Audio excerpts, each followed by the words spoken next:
Welcome to Mystic Realms Recap. Links are in the description below. Please show some love of the author and me. On to the show. That's weird, why is Sir Harvey here? Jonathan muttered as he walked over with a few sleeping bags. While he said that, he turned to look at Harvey's back. Earlier on, when Rena had her sword against Harvey's neck, Jonathan went back to submit the forms and collect some sleeping bags for them. Hence, he did not see the conflict a few minutes ago. Since Jonathan was not aware of it, Lin Li naturally did not mention it to him. Oh, yes. Brother Felix, I hope Sir Harvey did not create any trouble for you? Jonathan said with concern as he handed the sleeping bags to them. Nope. Lin Li shook his head and smiled. Then, he asked, curiously, Brother Jonathan, you mean that this Sir Harvey tends to stir up trouble? Actually, he doesn't do it frequently, Jonathan smiled bitterly. But, Sir Harvey is more arrogant, and doesn't think highly of us common people. People who offend him would be in trouble. Lin Li could tell that Jonathan was trying to phrase his words really carefully. How would he not know the idea that underlay them? To boil it down, Harvey was a rich and pampered man who had zero respect for the adventurers. Hence, Jonathan feared that Lin Li's language would offend Harvey, and cause the latter to seek revenge. Lin Li smiled. With his status right now, he did not need to give Harvey any importance. So what if he were to offend the Manhwa family? Would they be heading to the Tower of Dusk for revenge? If so, the All-Kill Array might not be that kind to them either.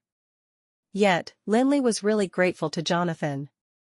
Although he was trying to rephrase the words, Lin Li could clearly tell that underlying Jonathan's words was genuine worry and concern. When he looked at Jonathan again, Lin Li was determined to ensure the man's safety when they journeyed to the Blackstone Mountains. Jonathan was naturally unaware that his casual words earned himself a gold amulet against death. At the same time, Harvey was fuming with anger in his tent. What's the use of having you dumb *C's around me? My father invested so much in all of you, and this is how you protect me. You guys only know how to brag about being experts all day long. You must be bragging experts, eh? You actually allowed a random woman to hold her sword against my throat. If I were to meet a truly powerful beast, can I still count on you guys? The attendants in the tent were all warriors around level 14, and one of them had even reached level 15. In many other places, he could have been considered an expert warrior, but now, he had to let the raging Harvey scold him, and even was afraid to lift up his head. Honestly, these followers felt very wrong too. They were not close enough to their master when the matter happened. Furthermore, who would expect that a small adventurer would dare to challenge the second young master of the Manhwa family? When they finally reacted to the situation, a sword had already been pressed against Sir Harvey's throat. What could they do? They surely did not want their reckless action to provoke the unhappy female adventurer back then. If that woman felt threatened, she might have applied more force on the sword. Are you all mute? After lashing out at his followers, the anger of the second young master of the Manhwa family did not seem to subside. I will give you guys another chance to think of a way to bring that woman to me. If you succeed, I will let this matter pass. However, if you don't, be prepared to explain yourselves to my father, he said as he paced around the tent in frustration. Upon hearing that, the attendants became pallid with fear. Sir Harvey's scolding was nothing to them, but if their failure to protect Sir Harvey were to be known by the patriarch, there would be dire consequences. At once, the attendants were all racking their brains for ideas. Sir Harvey, why don't we spike that woman? Are you *king idiot? The lousy idea made Harvey even angrier. He raised his hand and gave the attendant a tight slap on his face. How could you suggest that when my elder brother Hutton is here? If I *ck that woman tonight, I'm going to be sent back to Aminya tomorrow. When that slap landed on his face, the attendant who gave the stupid idea was suddenly reminded that the eldest young master of the Manhwa family, Hutton, would be here too. Hutton was the real heir of the family, and was known to be cruel and inhumane when he got rid of people. If Hutton were to know that he was the mastermind behind that foolish suggestion, not only would he not be able to go back to Aminya, he would be hanged on the spot as well. Actually, Sir Harvey, it is not impossible to get that woman here. But, it would require some time. Continue. Although that woman is pretty, she is, after all, an ordinary adventurer with neither status nor background. Now that she is in our territory, she is in our hands too. If you can't bear it, why don't you let her suffer a little first? It should let her understand that her life would be at stake without you, Sir Harvey. Then, she would be begging to meet you. How are we going to make her life difficult? Hee, I asked Han about it just now. Her teammates and she are foreigners from Duland who do not have any close kin in Eminya. Even if anything were to happen to them, nobody would back them up. That was a lean and short level 14 warrior who resembled a mouse. We do not need to do it ourselves either.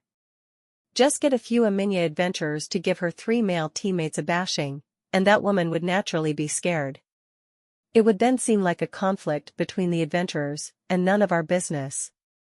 Sounds good, Harvey nodded, and became more resolved. Go get Han here, he added. Yes. At the same time, Jonathan prepared a place for Lin Li and his teammates to settle down. Rena frowned when she saw the 4 sleeping bags being placed in the middle of a spacious tent. She glanced at Norfeller, then at Uchvalusi, and shook her head. Then, Rena took her sleeping bag to the innermost corner of the tent. Uchvalusi, you can wake the evil spirit up now, Lin Li said as he glanced at Rena, who was already inside her sleeping bag. He took out a crystal pen from his pocket and used the star sand ink to construct a simple magewef. The magewef had only one function, to cover the aura emitted by the undead. That was the only thing Lin Li could do for Rena. That girl in the corner was a paladin from the Brilliant Shrine, after all. It would be very unpleasant for her to be surrounded by the undead aura. All right, master. Uchvalusi nodded, and drew a weird picture with his bony finger in the air. A hoarse recitation sounded, and the undead aura filled the tent.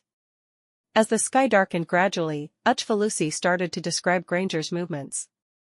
Now, Granger had returned to his tent. By his side was the same archmage they'd seen in the morning. That archmage told Granger to return to Black Cloud's town to open the basement of the cathedral after he finishes his task here. Cathedral? Lin Li scratched his head. He knew that there was a cathedral in Black Cloud's town. It was himself who ordered the Sire bandits to strip in the cathedral square when they were there to collect protection fees. But, what could there be in the basement of the cathedral? Would there still be secrets there? Uchvalusi, did that archmage mention what's there at the basement of the cathedral? No. Uchvalusi replied while shaking his head before resuming his eavesdropping business. Granger agreed to do it, but he raised a condition. He wanted that archmage to ensure the safety of his father. Ensure Alexer's safety? Lin Li's expression darkened. Although there seemed to be not much context in the exchange between the two men, Lin Li had a bad premonition. There had to be something dangerous inside that basement. Now, they are discussing the task tomorrow. Master, there's people outside. I got it. Let the evil spirit sleep first. After instructing Uchvalusi, Lin Li let out the warlock's eyes and controlled it with his mental strength. He let it glide on the ground and out of the tent. He was very curious to know who were the damn bastards who were trying to disrupt his rest. With the warlock's eyes, he saw a group 5 adventurers walking towards his tent. They were all level 13 and level 14 warriors, carrying weapons in their hands as though they were prepared to bash people up. Lin Li regained his composure very quickly after he realized that this group of people had to be acting for that Sir Harvey. It made sense too. How could the second young master of the Manhwa family let the matter rest after he got threatened by a woman with her sword? It was no wonder Jonathan was worried that that dude would not let people off easily. Lin Li felt a bit of a headache when he saw the approaching adventurers. He was a level 18 archmage, whose ability was in stark contrast with those people's. If he wanted, he could turn these 5 adventurers into ashes with a wave of an arm. But, it was not the time. He had just sneaked into the adventurer team of the Manhwa family, and only heard a part of a secret about Black Cloud's town. If he were to get rid of them now, wouldn't his efforts be wasted? Free meals are cool, but never free labor. Forget it, I shall be merciful and let you fall asleep for a while. It shall not be my problem if you get nightmares, though, Lin Li muttered, and took out the magic lamp from his ring of endless storm. He rubbed the lamp gently and called out a puff of black smoke. Under the dim light, the black smoke distorted, and gradually turned into a hideous face. Master, Eminia is here to serve you. Lin Li could tell that the hideous face seemed even mightier as compared to the time he saw it at the Tower of Dusk. Canoris was right. The phantom left behind by the Lord of Nightmares had grown to be more powerful after he instilled his mental strength into the seal every day. Perhaps one day, it would be strong enough to summon the real Lord of Nightmares. Go, Eminia, help me welcome the guests outside. Make them fall asleep, but be careful not to harm them. All right, master. Eminia dissipated in the air right after he answered Lin Li. His hideous face transformed into black smoke and left the tent through a small opening. In the twinkling of an eye, this black smoke surrounded the 5 adventurers. Eminia was a phantom left behind from the Lord of Nightmares, who was skilled in using spiritual force to attack souls. A gust of mental strength entered the minds of the 5 people. Eminia did not even face any obstruction when he dealt with these low-level warriors. What followed was the sound of 5 level 13 or level 14 adventurers falling to the ground, asleep in the blink of an eye. Not bad, Lin Li smiled in satisfaction. The power of the Lord of Nightmares was stronger than he'd expected. He knew that the large amount of magical crystals did not go to waste. After settling the meddlesome adventurers, Lin Li could finally have a good night's sleep. However, he woke up again in the early morning due to Jonathan. Brother Felix. Wake up, there's trouble. Lin Li was in deep slumber when Jonathan dashed into the tent. Although he finally woke up due to Jonathan, he did not manage to make clear of the situation. What happened, Brother Jonathan? Asked Lin Li groggily. Last night, there were a few adventurers who fell asleep outside. So everyone is suspecting that they got cursed. So, they are arguing over that now. Do you want to go and take a look? Lin Li nearly went crazy. Jonathan was too nosy. Instead of waking him up to watch some commotion, why didn't he do other things that would reap more benefits? I say, Brother Jonathan, I don't think this matter is related to me. Why don't you let me sleep a few more minutes? Nope, even if you're not interested in the conflict, you are not to sleep already. The campsite was indeed very lively. The moment Lin Li stepped out of his tent, he saw a big crowd of adventurers engaged in some sort of discussion. Brother Jonathan, what are they doing? I heard that someone attacked these unlucky fellas last night. Fortunately, they did not lose their lives. They had been hypnotized, sleeping here the entire night. No one knows who was the cruel bastard, and even Bishop Avate failed to wake them up. Oh, I see, Lin Li rubbed his nose awkwardly. He was too embarrassed to tell Jonathan that he was the cruel bastard Jonathan was talking about. Yet, at the same time, Lin Li was shocked himself. Although he had summoned the phantom of the Lord of Nightmares a few times, last night was his first time letting it deal with humans. He did not expect it to be so powerful. A casual act of hypnotizing could actually let 5 level 14 warriors fall into such a deep slumber that even a bishop-level priest had no ability to wake them up. Lin Li felt that what Canoris had said had to be true. Legendary figures would probably be as vulnerable before the real Lord of Nightmares. While the 2 men conversed, there was another ruckus among that group of people again. There was a young man in his 20s who walked towards the 5 sleeping adventurers. Strangely, when the man walked over, the other adventurers automatically cleared a path for him. Their gazes were also filled with respect as they looked at that man. Brother Jonathan, who's that? Asked Lin Li curiously. What? Brother Felix, you don't know him? Jonathan rolled his eyes as though Lin Li was a caveman. I don't. He's Amidst, the most powerful adventurer in Eminia. I heard that he is a level 17 archmage now. So talented?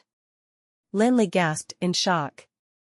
A level 17 archmage was a rare talent for the Supreme Council. What was more, this Amidst was not even 30 years old. Lin Li could not believe that such an accomplished man would work for any organization. Just when the two men were chatting, Amendus walked into the crowd. He bent his back to check the breathing of the 5 unlucky fellas, and cast a detection spell. "How is it, Mage Amendus? Is there any problem with them?" That was Han, who was in charge of human resources. This middle-aged man seemed unusually nervous when he looked at Amendus. "Please don't blow up the matter." That was what Han was the most afraid of. If that matter blew up, Sir Hutton would find out about them very quickly. What would become of Han while Sir Harvey got reprimanded? He was just an insignificant housekeeper. It is not very serious. If I'm not wrong, they should have been hypnotized by some sort of force, Amendus explained as he picked up his magic staff. The crystal on the staff emitted a blinding ray of light. Under that glow of light, the messy breathing of the adventurers gradually became calmer. The force was not very strong. It seems like the person that attacked them did not really want to harm them. He only used a force to trap them in a nightmare, Amendus said and smiled gently. Amendus' voice was extremely gentle. Apart from the anxious Han, Lin Li was the only one who could hear his words with the Whisperwind spell he'd cast right before that. The Whisperwind spell was a very interesting technique for any user. It let you listen to anything, especially in a spacious place. Han did not react to Amendus' assurance, for he had absolutely no idea about such a complicated matter. Instead, it was Lin Li who was pleasantly surprised with Amendus' ability to use the detection spell to accurately deduce the matter. He must be someone impressive. "All right, Mr. Han, I shall trouble you to find some men to carry these adventurers into my tent." "Sure," Han replied as he wiped cold sweat off his forehead. He was secretly glad for Amendus' presence. Otherwise, the matter would really be aggravated. Han found a few men very quickly, and they carried the unlucky fellas into the tent swiftly. "Oh, yes. Brother Jonathan, when are we setting off?" Lin Li asked after the Whisperwind spell lost its effect. The spell required wind energy to work, but how would there be any wind inside that darn tent? "We are setting off in the afternoon." Mr. Han instructed that adventurers would move in groups. One team would be led by Mr. Jason, while the other, by Mage Amendus. We would be setting off from Blackstone Town in the afternoon, and aim to reach the Blackstone Mountains before the sky darkens. "Who is leading our team?" "We should be led by Mage Amendus." "Very good," Lin Li nodded, and did not continue asking. At the same time, the 5 adventurers were already awake. They were pallid, and seemed unusually weak. Their energy had been drained away by torture of the nightmare. They really wanted to take a good rest if they could. Unfortunately, they did not dare to rest. That was because apart from Han and Amendus, there was an angsty young man together in the same tent. "Can you tell me what exactly happened?" Harvey's tone was very calm, and there was even a smile on his face. Yet, there was obvious fury in his eyes. The repressed rage gave the adventurers shivers down their spines. "I am dying to know who was so powerful to hypnotize 4 level 14 warriors." One of the adventurers said as he swallowed his saliva nervously. "We don't know, either." "You don't know?" Harvey raised his voice by a few octaves, and his eyes nearly shot out flames. "Are you saying that you morons don't even know who was the person who hypnotized you?" We only felt that there was a gust of wind. And then, we lost our consciousness." "Scumbags." Sir Harvey, Amendus, who had been keeping quiet, spoke up suddenly. "I personally feel that it is not their fault this time." "Oh?" Harvey's attitude toned down a little after he saw that it was Amendus speaking. After all, he was the most powerful adventurer in Manhwa whom even his father, the patriarch of the Manhwa family, respected. "What makes you say that?" asked Harvey. "According to what I know, it was indeed a powerful figure who hypnotized them. From the magical waves on their bodies, it seems that it was someone around level 16. It is only reasonable that these adventurers who were only level 14 didn't realize they were being hypnotized. Alright, since Mage Amendus has spoken, I will let these underlings off." Scram. "Thank you, Sir Harvey, thank you, Mage Amendus." The unlucky dude scurried off hastily. Oh, Mage Amendas, I heard that one of the teams that is going to the Blackstone Mountains is personally led by you? Yeah, that was what Sir Hutton arranged. That's great. Mage Amendas, do you mind doing me a small favor? As long as it is within my ability, Sir Harvey, you can tell me any time. There's a few people here whom I do not wish to see again, Harvey said as he handed Amendas 3 slips with personal particulars. The uppermost form belonged to somebody by the name of Felic. My pleasure. Amendas scanned the forms, and remembered their particulars quickly. To him, getting rid of 2 level 10 magic shooters and a level 10 warrior was as easy as killing 3 ants with his finger. Furthermore, since he was in charge of leading a team in such a dangerous place like the Blackstone Mountains, where all kinds of magical beasts roamed, it would be exceptionally easy for him to let these people get into an accident. Amendas was not interested in Harvey's motive in getting rid of them. Although he had no respect for this foppish good-for-nothing, he was the second young master of the Manhwa family, after all. If Amendas wanted to thrive in Amidst City, he had to show Harvey some deference. When Amendas exited the tent, the adventurers in the campsite were already busy with their preparations for the mission. They had their weapons ready, and were listening to Han's sharp-pitched voice. He was standing in the middle of the campsite, and giving many different orders. All of the adventurers had been split into 2 groups. Lin Li and his team, as well as Jonathan, were all allocated under Amendas. The mission's exact objective will be revealed by Mr. Jason and Mage Amendas when you reach the Blackstone Mountains. What you need to do is just to heed their orders strictly. Everyone will be getting 10,000 gold coins after the mission, and promising adventurers will have the chance to join the Manhwa's mercenary corps. I hope everyone will treasure this opportunity. Lin Li and the team arrived in the Blackstone Mountains in the evening. There, the adventurers set up a shabby campsite on a plateau halfway up a mountain using tents and stones under Amendas' orders. A few bonfires were set up, and the adventurers gathered around them as they ate their dry rations and drank hard liquor, taking the time to recoup after the exhausting day. The Blackstone Mountains were a dangerous place indeed. While it only took less than 3 hours for them to reach the midpoint of the mountain from the bottom, they met many magical beasts. All of them were at least level 15, including some powerful level 17 and level 18 ones. After dealing with all of them, even a level 17 archmage like Amendas could barely hold up, and he quickly retreated into his tent to meditate after the shabby campsite was set up.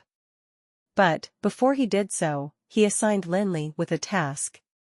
So cold, Lin Li curled up under a tree and rubbed his red nose as he muttered to himself, "How is this wretched place so cold at night? Is it trying to kill me?" The chilling wind, blowing in the pitch-black forest, made Lin Li pale from the cold, his thin robe doing little to help even though he wrapped himself in it a few times. The cold penetrated his entire body, making him feel like he was submerged in ice. This damned forest was like a maze. No matter where he was, it seemed like he was going around in circles as all he could see was the eerie shadows of trees. The howling wind could be heard occasionally from somewhere deep in the forest, making his skin crawl. "Damn it, you've got guts, Amendas," Lin Li said through gritted teeth. He should have been sitting next to a bonfire, satisfying his hunger with the dry rations and drinking the hard liquor to fend off the cold while he listened to the well-traveled adventurers boast as they told their stories. Unfortunately, all of this vanished into thin air with a sentence from Amendas. "You're Mage Felic, right? There might be magical beasts in the forest in front. Go and take a look. If you're in any danger, let out the signal, and we'll rush there as soon as we can." Lin Li wanted to slap him back then. This was the Blackstone Mountains, where high-ranking magical beasts roamed freely. Even an idiot would know what he was up to, asking a level 10 magic shooter to go into the forest alone. Signal? Rush over as soon as they could? What nonsense. If I was really a level 10 magic shooter, I wouldn't even have the time to scream in front of a magical beast, much less let out a signal and wait for you to save me. You really take me for an idiot, don't you? As he thought of the second young master of the Manhwa family as well as the unlucky adventurers, Lin Li would have to be an idiot not to guess what was going on. Amendas was probably instructed by someone to make his life difficult, or, even better, kill him off. Thankfully, he was not really a level 10 magic shooter. While the Blackstone Mountains were dangerous, it was not too much of a threat to him. However, what he really hated about this place was that it was really too cold. Once we're done with this whole Crimson Python nonsense, I'm going to make that bastard suffer. Lin Li rubbed his red nose as he tugged at his thin robe of the void to wrap it tighter around himself. Well, Amendes deserved it, all he thought of was the second master of the Manhwa family. Little did he realize that he had brought great misfortune upon himself. Of course, Lin Li was not really looking for any magical beast in the forest, knowing that Amendes had a hidden motive. Less than half an hour into the forest, Lin Li found a rock blocking the wind and hid behind it, warming his legs as he opened the ring of endless storm. He took out a sleeping bag and some fire-starting tools that he had prepared earlier before lighting a small bonfire behind the rock where it was shielded from the wind. Lin Li had already decided before entering the forest that he was not going to look out for any magical beast, since he was going into the forest anyway. He would hang around for a few hours, and then tell that bastard Amendes that the forest was empty and very safe. Lin Li did not really care whether it was really safe. Anyway, even if they met a powerful magical beast when they entered the forest the next day, Lin Li would have a good enough excuse for not finding it. He was supposed to be a level 10 magic shooter, after all, so it made sense that he was not able to detect the presence of a magical beast, didn't it? After the bonfire was up and going, Lin Li sat at the side and drank some of the hard liquor he had brought from the camp as he finally felt his cold body warm up. If only I had some food. Lin Li could not hold his liquor well. After taking it on an empty stomach, he felt his insides burn. Unfortunately, all he could find in the Ring of Endless Storm was a great deal of condiments and seasonings instead of actual food.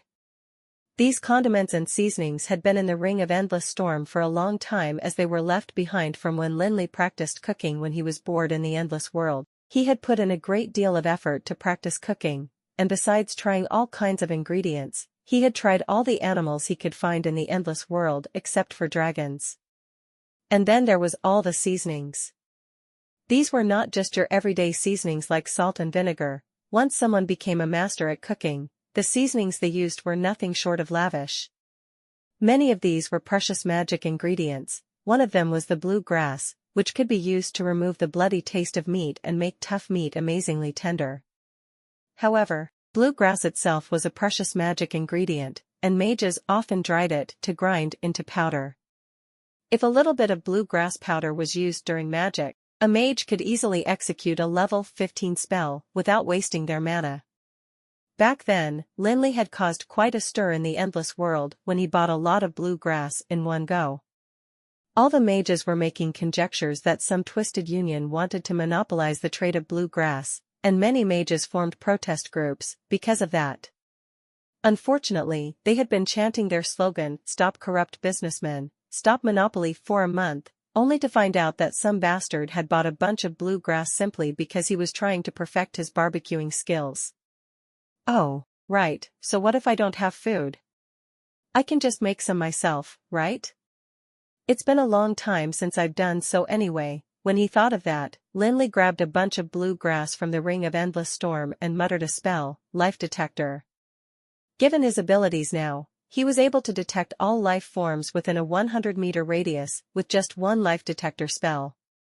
He had initially thought that there should be quite a few magical beasts in this gloomy forest, only to find out that there was nothing within a 100-meter radius, not even a single rabbit. That's strange, Lin Li inhaled, and his expression froze. This was the Blackstone Mountains, where magical beasts roamed, after all. Wasn't it strange that he could not find even a single magical beast in this forest? Lin Li refused to believe it, and pumped in more mana to increase the life detector's radius to 200 meters. However, the result was the same. There was no trace of life in the area he searched. How can this be? Lin Li gritted his teeth, and decided to fly above the forest with a levitation spell. Then, he flew to the other end of the forest. As he was flying, he continued to use the life detector to scan the forest beneath him. He spent about half an hour to scan the entire forest before reaching the edge of the forest, where he finally found a trace of a magical beast's scent of life. It was a level 10 blood-toothed wild boar, one of the lowest-level magical beasts of the Blackstone Mountains. The blood-toothed wild boar was already low in level, yet it did not even inherit any magic of its own. The only thing worth mentioning was probably the brute force hidden within its body, but this brute force was no match for a mage, especially a starving mage. The boar met a sad end. Served the blood-toothed wild boar right for its bad luck. It had just come out of its den when Lin Li rushed down from the sky. The boar had just lifted its head before it felt a bone-chilling cold. Lin Li had not even landed before he used a death frost spell, and a white fog started spreading throughout the place.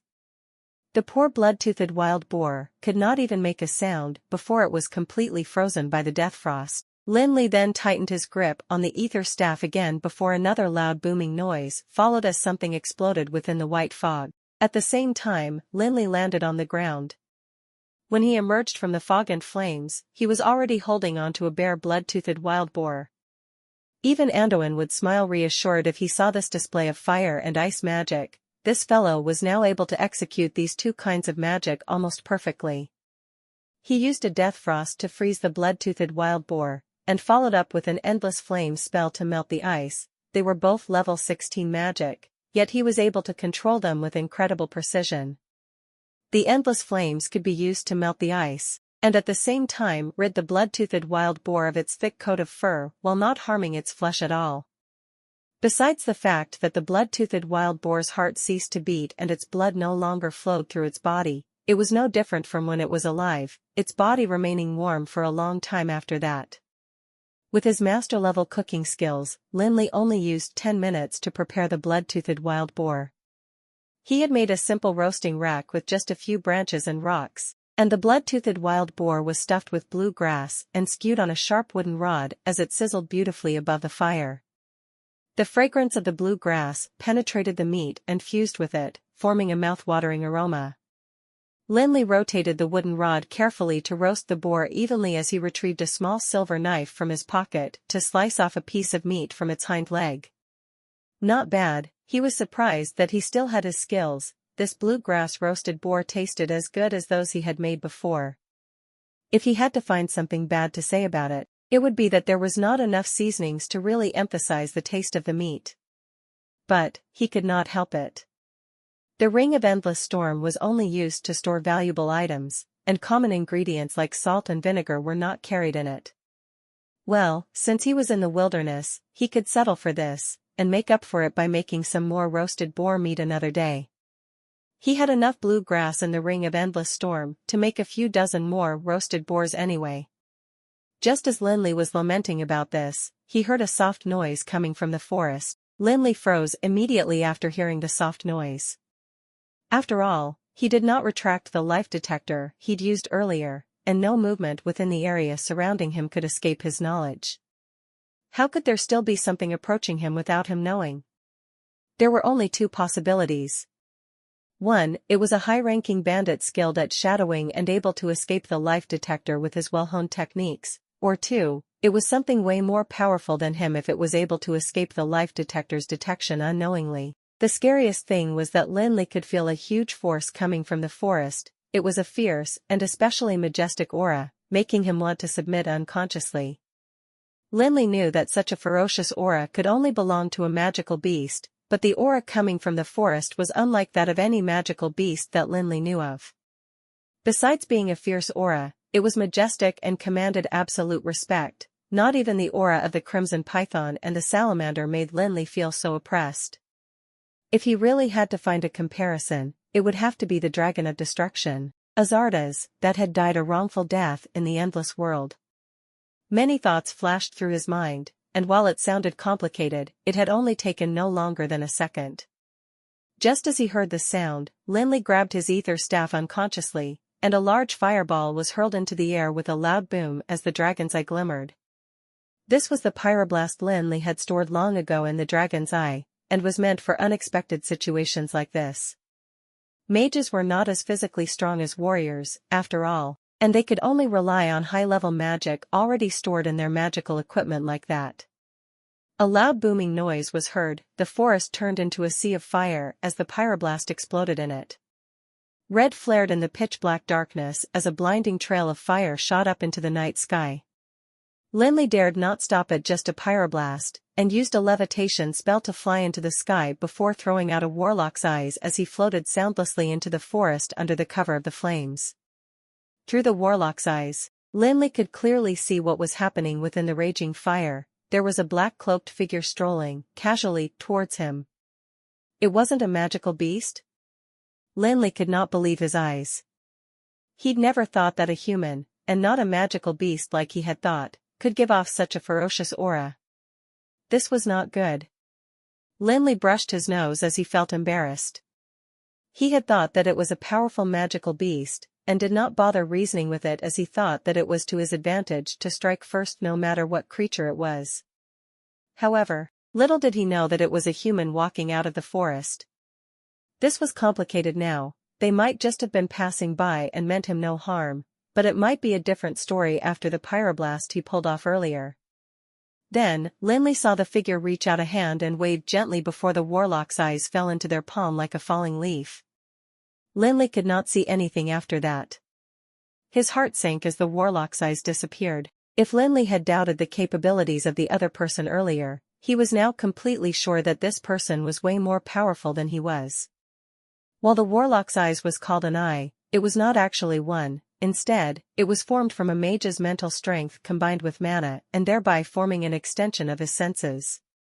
Through this sliver of mental strength, the mage was able to get a clear grasp of their surroundings, and in order to destroy the warlock's eyes, one would have to be able to grab this sliver of mental strength. Mental strength was in itself an incredibly abstract existence, especially for someone as talented as Lin Li. He had already trained his mental strength such that he could wield it easily as he pleased. As long as he wished to, nobody would be able to catch that sliver of his mental strength even if they set up an elaborate trap to do so. Earlier, however, that black-cloaked figure merely gave a gentle wave before that sliver of mental strength seemed to be sucked in by a vortex and fell easily into their grasp. How powerful must this person be? Lin Li had seen many powerful people, even legendary realm ones, after arriving in Amril, but he was confident that not even those legendary ones would be able to catch his mental strength as easily as the black-cloaked figure had. Perhaps Apophis would be able to. But how many Apophyses were there in the world? Just as Lin Li was staring wide-eyed, the figure slowly walked out of the forest. As he looked at the black cloak, the raging flames as well as the strolling figure, Lin Li felt his skin crawl. This person had just emerged from the burning fire, yet he looked completely fine. "You're attacking me, little mage?" The man looked to be in his 40s, and had a strong figure and tan skin. His squarish jaw made him look very majestic, and while his voice was not loud when he spoke, every word sounded like thunder in Lin Li's ears. If not for Lin Li's incredibly strong mental strength, he would have been done for after hearing just a sentence. The moment the man emerged from the forest, Lin Li knew he was right. The violent aura coming off him was ferocious, and similar to that of a prehistoric magical beast. The only difference was that this man's aura held a deep prestige unlike that of a prehistoric magical beast. Lin Li could feel the almost concrete pressure pressing on him even from where he stood. Lin Li gulped as he tried his best to withstand the attack of the pressure. His once clear thoughts seemed to have frozen up now, and even if he tried to come up with an excuse, he found his brain as blank as a sheet of paper. "Little mage, do you know what will happen if you attack me?" The man's voice still sounded as calm as ever, and there was no trace of anger on his squarish face. Anyone else would have thought that they were merely having a conversation about the weather, but for Lin Li, who was being oppressed by the immense pressure, he knew clearly how scary the pressure brought to him by the man was. It felt like he was under a mountain, and even though he was a level 18 archmage, he had to use all his might to suppress his fear using his mental strength. He knew that if he let up a bit, he would definitely crumble under the immense pressure. The man looked at Lin Li quietly. There was a hint of a smile on his face, but the immense pressure continued rolling off him, and it was becoming stronger. Even the raging flames withered down as though a gust of wind had just blown past them as they crackled quietly in the otherwise silent forest. The forest seemed eerily quiet for a second as there was no sound besides the quiet crackling of flames and the occasional dripping of sweat from Lin Li. Lin Li's mental strength had been pushed to a limit from trying to withstand the scary pressure, and his face was now as pale as a sheet, while large beads of sweat dripped from his face. Lin Li knew that he could not continue like this for long, as he was strung up tightly like a bow now. He could draw the bow tighter and tighter but end up breaking it, or he could shoot an arrow while his mental strength and mana were pushed to their limits. Lin Li gritted his teeth and pushed his already strained mental strength to an even greater height, one that was beyond his limits. In that instant, an incredibly strong magical wave spread out in the forest. It was like waves in the sea, and each wave was higher than the previous and continued to crash into the surroundings. For a split second, even the mysterious man's expression was frozen. After he pushed his mental strength to an extreme, Lin Li could clearly feel that the magical wave coming off him formed many invisible vortexes, and although they seemed calm, it only took a thought from him for these vortexes to release the gargantuan power contained in them. Even experienced mages like Aldwin and Anduin would be staring with open mouths at this. For the magical waves to form vortexes was a sign of reaching the legendary realm. But a level 18 archmage was able to forcefully make it happen simply by using his mental strength. How could anyone achieve such a scary feat? But Lin Li did not have time to think about that. The man's expression froze when Lin Li's mental strength was completely released, and he could finally catch a breather from the oppressive pressure. Lin Li immediately stopped the levitation spell, and descended from the sky. For the first time, Lin Li found it wonderful to step on the ground again. Firstly, let me apologize for my rashness. As Lin Li landed on the ground, the oppressive pressure that seemed to fill up the place seemed to have vanished. Lin Li knew that the first test of his capabilities had ended, and this man would not try and make things difficult for him for the time being. Since he knew the other person would not do anything to him now, Lin Li happily sat next to the bonfire as he rotated the bluegrass roasted boar, smiling as he said, "But I have a question." "What is it?" "What would you do if you heard something behind you while you're alone in the wilderness at night?" "I'll make sure that fellow isn't capable of making another noise in his life." Hee hee, Lin Li laughed dryly as he was silently in awe that only someone like him could make such arrogant words sound not disgustingly pompous. It was as if being arrogant was second nature to him. "You're interesting, little mage." The man stared at Lin Li for a long time before he smiled. "Let's get to know each other. My name is Tutankhamun." "I'm Felix." Lin Li stretched out his hand and shook Tutankhamun's as he let out a long sigh in his mind. He knew that the smile on this man's face now was a genuine one, unlike those from before that seemed to mock and test him. This smile truly represented a sense of friendliness. It seemed like his previous display of power with his mental strength had gained the other person's approval. "Aren't you going to invite me to have a taste?" Tutankhamun pointed at the bluegrass roasted boar after introducing himself, a sheepish look appearing on his squarish face for the first time. "To be honest, I was lured here by the smell of this." Lin Li was nearly in tears from how amused he was. He had been wondering what was Tutankhamun's motive for approaching him, and he had even thought that he was helping Amendes. Never had he thought that Tutankhamun was here because of the bluegrass roasted boar he had made on a whim. If he had known earlier, he would have rather starved to death than roasted a boar. But it was too late for regrets now, and the boar was so large there was no way he could finish it alone anyway. He might as well invite Tutankhamun to eat with him and do him a favor that way. "Hee hee, why wouldn't I?" Lin Li laughed and took out his small silver knife again to cut off a tender piece of meat from the boar's hind leg, drawing a small cross on the meat with his knife, before sprinkling some salt on it from the bottle of salt he carried around. As the salt dissolved into the meat, a meaty aroma permeated the forest. "Please. I will not stand on ceremony." Then, Tutankhamun did not hold back after taking the piece of meat from Lin Li, and started eating to his heart's content, praising the food as he ate.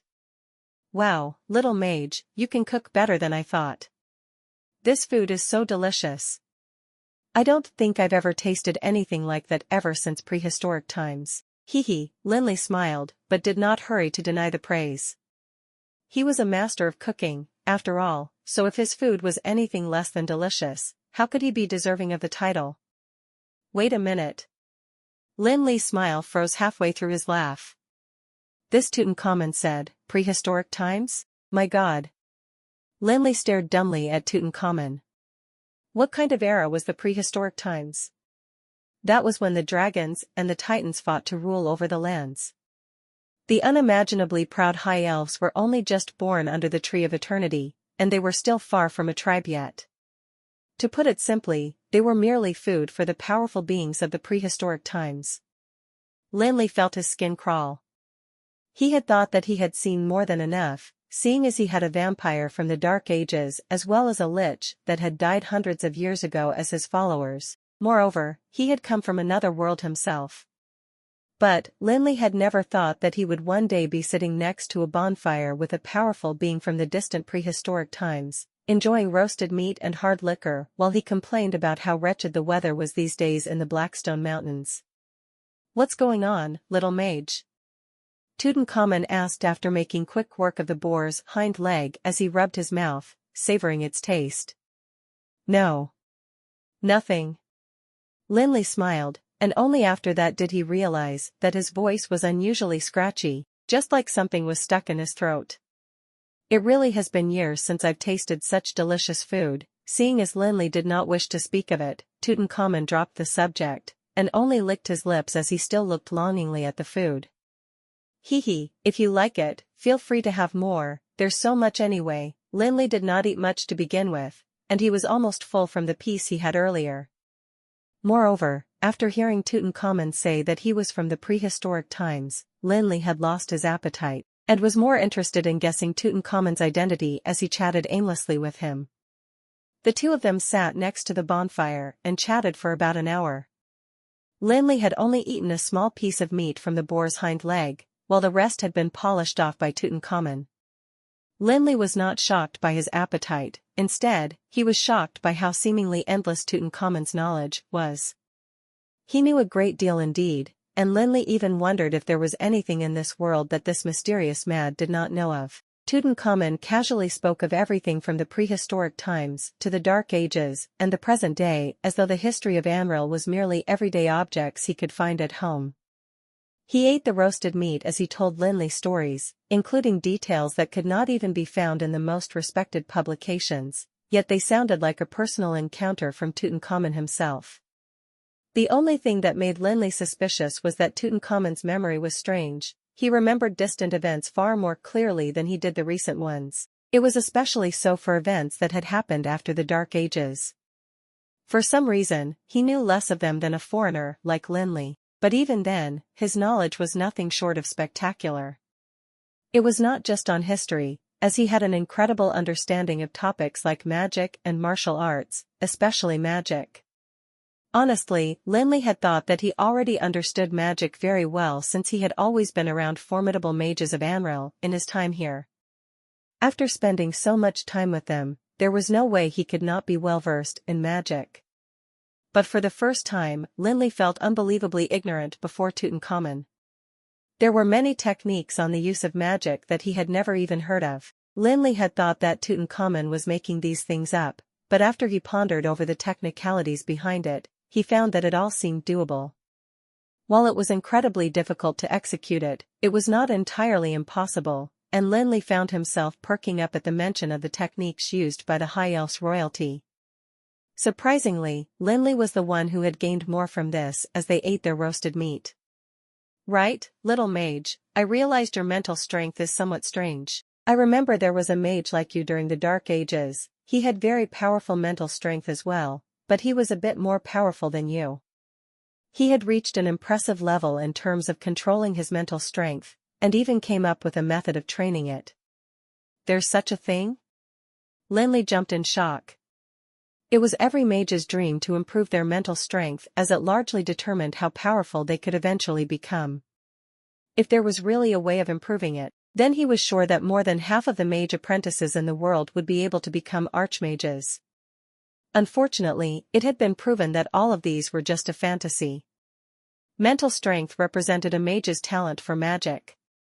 It was predetermined, and only in rare cases like surpassing a level or a sudden change occurring in their mental strength would there be a chance of change.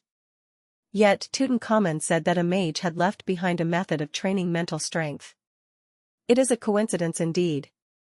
I have these notes, but I did not bring it with me today. When you have the time, you can come visit me, and I'll give it to you as thanks for this meet.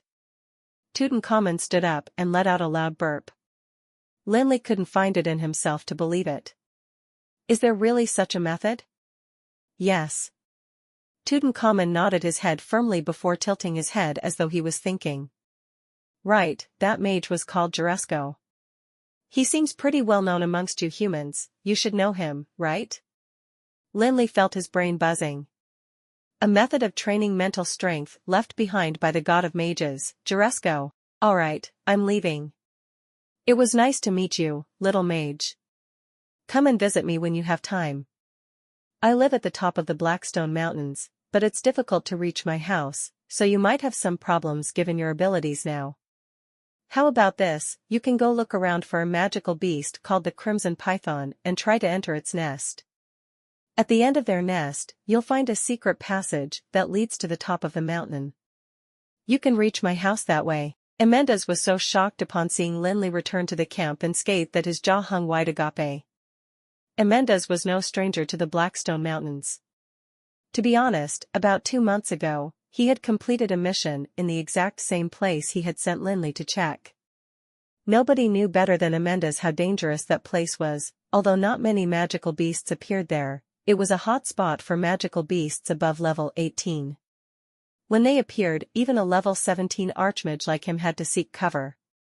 Amendes racked his brains, trying to come up with an explanation for how Felix could come back unscathed. Could it be that he was really so lucky to have spent a night without any high-ranking magical beast appearing? Or was this guy more powerful than he let on? When that thought appeared in his head, Amendes could not help but laugh at it. His mental strength was too strong. Amendes knew better than anyone else that only legendary mages would be able to hide their abilities in front of him. This Felix was only in his 20s, so how could he be a legendary mage? Amendes would be the first to laugh that thought off. Moreover, if he really was a legendary mage, then why would he need to hide his abilities? All he had to do was say a word, and the whole Manhwa family would be at his feet.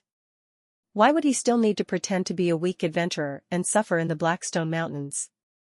In the end, Amendes merely nodded his head without saying a word, but Han, who had been following beside him the whole day, suddenly looked stern as he mocked Lin Li. You're done scouting so fast.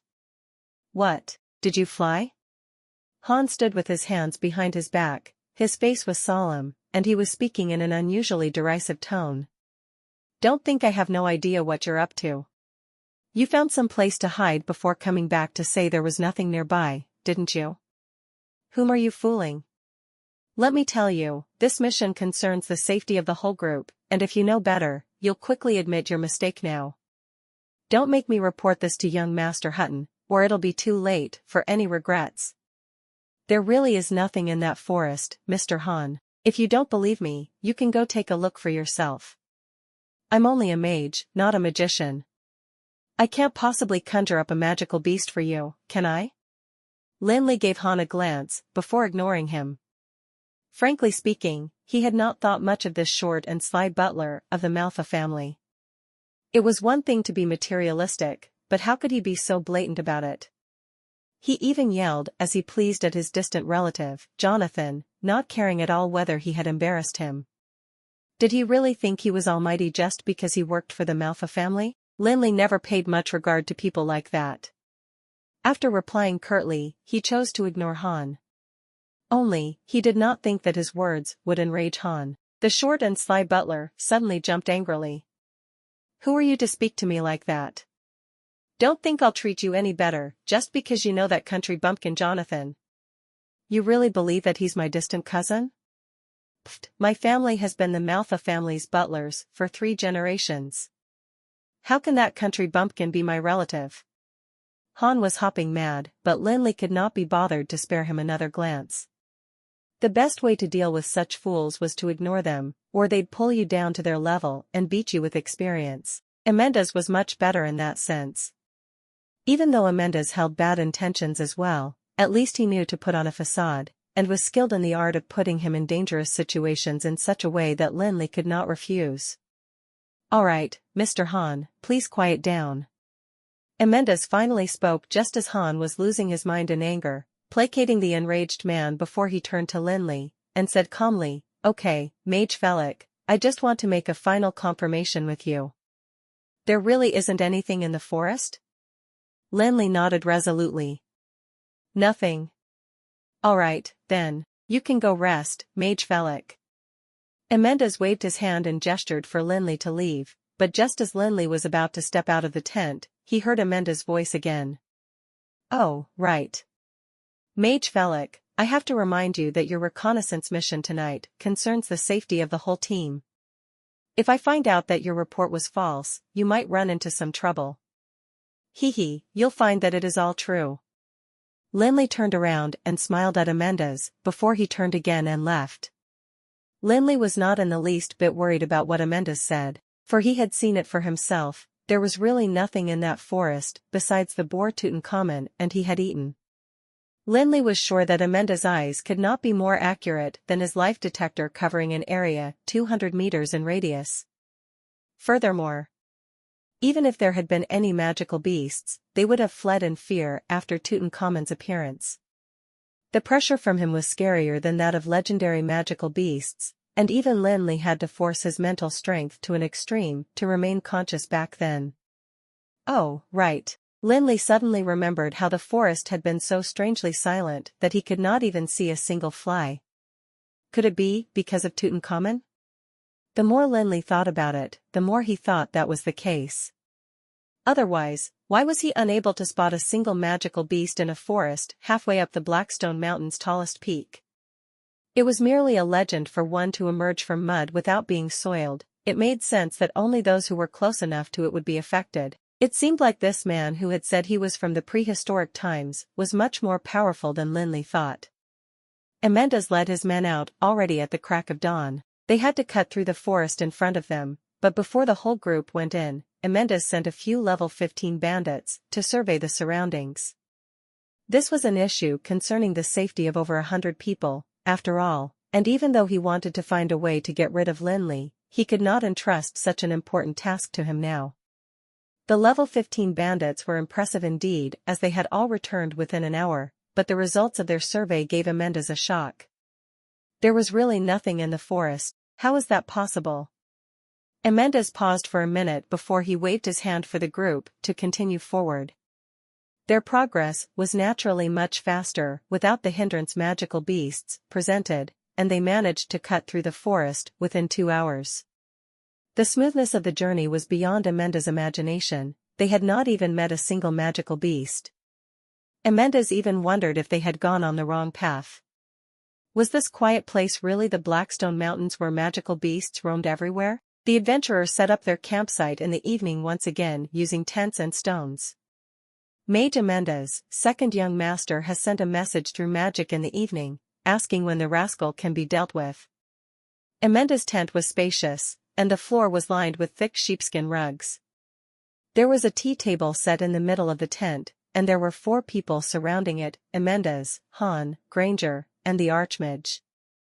There was a map drawn on sheepskin paper on the tea table, and a closer look would tell you that it was a map of the Blackstone Mountains. Amendus had been studying the map, and only lifted his head after Han stopped talking. "Mr. Han, please let the second young master know that he should rest assured, as we have plenty of opportunities. I'll make sure to give him a satisfactory result after we enter the Scar of Death tomorrow." "After we enter the Scar of Death?" Han's face was gloomy. "Mage Amendus, aren't you being too cautious? Given your abilities now, there should be no problem for you to get rid of a level 10 magic shooter. Why go through all that trouble? Are you worried that he might have backup?" "Don't worry, I've already asked Jonathan about them. They are from Duland, and have applied for this mission for the sake of the reward, 1 million gold coins. Think about it, how much backup would an adventurer bought over by 1 million gold coins have?" Amendus glanced at him. Honestly speaking, he despised this short and scrawny fellow. He was dumb and materialistic, and never seemed to think before he spoke.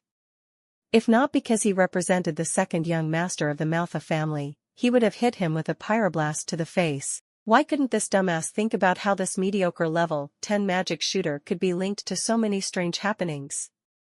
Starting from the first night in Blackstone Town, when 5 level 14 adventurers went to attack him, yet ended up sleeping the whole night in the tent, if not for Amanda's intervening, they would probably still be stuck in dreamland, to the scouting last night, which was even weirder. Magical beasts clearly roamed that forest, but they all seemed to have disappeared after this fellow went there. Even the road after the forest had been unusually empty. Perhaps once would be a coincidence, but if it happened twice or thrice, then it warranted suspicion. Even though he could not tell how powerful this Felix was, Amanda's believed that he was definitely more than the simple level 10 magic shooter he appeared to be. Of course, he could not tell the fool Han that, as he knew very well that this fool would not believe him, and might even mock him for being cowardly. He had no interest in explaining such matters to a fool like him. Well, Mage Amanda's? If you continue like this, Sir Harvey will be very unhappy. Han's face was unusually somber. He was still upset over the conversation the previous day. That Felix fellow was absolutely arrogant. How dared a level 10 magic shooter boast in front of him? If Han had merely been following Sir Harvey's orders at first, then now he could not wait to see this Felix being dealt with. Han had grown used to doing as he pleased in Amidst City as the butler of the Manhwa family, and even people like Amanda's, who was the strongest adventurer in the whole Amidst City, had to treat him with respect on the Manhwa family's account. Yet, to think he was disrespected like that by a lowly adventurer in the Blackstone Mountains. How could Han take it lying down? Mr. Han, I have my own way of doing things. Surely I do not need you to teach me how I should go about it. Amanda's frowned when he heard the underlying threat, and dropped his former politeness. After hearing this, Han suddenly recalled that he was facing the strongest adventurer in the whole Amidst, and even the patriarch and the 2 young masters treated him with respect, yet he unknowingly offended him. If he enraged Amanda's, he would be in a sticky situation. But, Han had already spoken, and he could not find it in himself to retract his words. Hence, after hesitating for a while, he stood up without saying a word, and left with Granger. Sigh, this Han. Amanda's shook his head, he looked frustrated. Forget it, Amanda's, we're going to enter the Scar of Death tomorrow. We don't need more to worry about. This Han is trusted by the second young master, and if we get into a fight with him now, I'm sure the second young master will be unhappy. I know, Amanda's rubbed his brow painfully.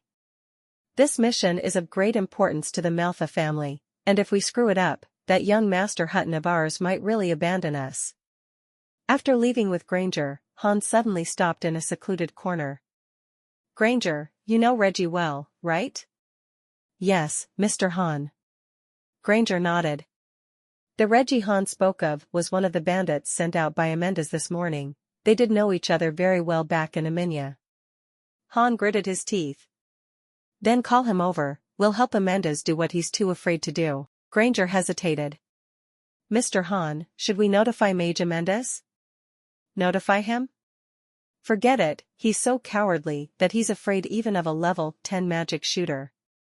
It'll be useless to notify him. Don't worry, as long as Reggie does a good job, there won't be trouble. Alright. Lin Li was staring wide-eyed now. Lin Li could hear and see everything through the evil spirit hidden in Granger's body. He had never thought that Han would bear such a huge grudge over just a few words, wanting to kill him, despite Amanda's instructions. Uchvalusi, are you done with the map? We don't have much time, there'll be guests later. Almost done, Master. Uchvalusi was drawing quickly on a piece of sheepskin paper in the corner of the tent. If Amanda's was here, he would be able to tell with one glance that Uchvalusi was drawing the map of the Blackstone Mountains, or, more accurately, he was copying the map from the tea table. This was the greatest gain of the night. Besides hearing about the planned murder of Lin Li, they had also seen the map of the Blackstone Mountains. When Lin Li saw the map, he knew that this was no lowly goods sold by adventurers. It was too detailed, every location was described in depth, especially the place called the Scar of Death. According to the map, the Scar of Death spanned the entire boundary of the Blackstone Mountains. After passing through the Scar of Death, they would reach the most dangerous place in the Blackstone Mountains. There were countless powerful magical beasts there, and level 15 magical beasts were at the bottom of the local food chain. The ones who ruled over the land were those powerful above level 20, they were known as legendary magical beasts. It was said that some of these legendary magical beasts had gained sentience, and could assume human form for a short time. But it was not easy to reach the Scar of Death, as it was a canyon spanning nearly 10,000 meters in length, and covered the whole length of the Blackstone Mountains. Looking at it from the sky, one would see something resembling a scar covering the Blackstone Mountains, hence its name, the Scar of Death. Inside it lived countless magical beasts that were violent and lacked rationality. Anything that stepped into the Scar of Death was regarded as a trespasser, and the magical beasts would not hesitate to tear them into pieces with their fangs and claws. In other words, the magical beasts in the Scar of Death were as though they had been controlled by some insanity, and they did not fear death, nor did they retreat. Even if a legendary magical beast stepped into it, these magical beasts would not hesitate to attack it. Nights in the Blackstone Mountains were unbearably cold, and after a tiring day, the adventurers returned to their tents and enjoyed a good night's sleep, cocooned in their sheepskin sleeping bags. Damn it, that bastard Granger is a nothing but a jinx, nothing good happens whenever we see him. A young adventurer dressed in black armor was rubbing his hands for warmth as he stood near a mountain behind the campsite, complaining furiously as he did so. And that Mr. Han, why did he make us come here in such a cold weather? Alright, Marco, enough said. This is an order from Mr. Han himself. If we don't do it well or offend Mr. Han, we're done for. Got it, Brother Reggie. The two of them were young. If Lin Li was here, he would be able to recognize them as the bandits Amendas had sent to survey the forest in the morning. Oh, right. Brother Reggie, did Mr. Han say anything about this fellow? I heard he's an adventurer from Duland. They are 3 guys and a girl, all around level 10. They don't seem to have a formidable background. Oh, and Mr. Han said the youngest mage must be gotten rid of, but we shouldn't touch the rest, especially the girl. I think Sir Harvey has his eye on her. Around level 10? Marco's eyes widened at that. He had thought that they were powerful people when Granger approached him.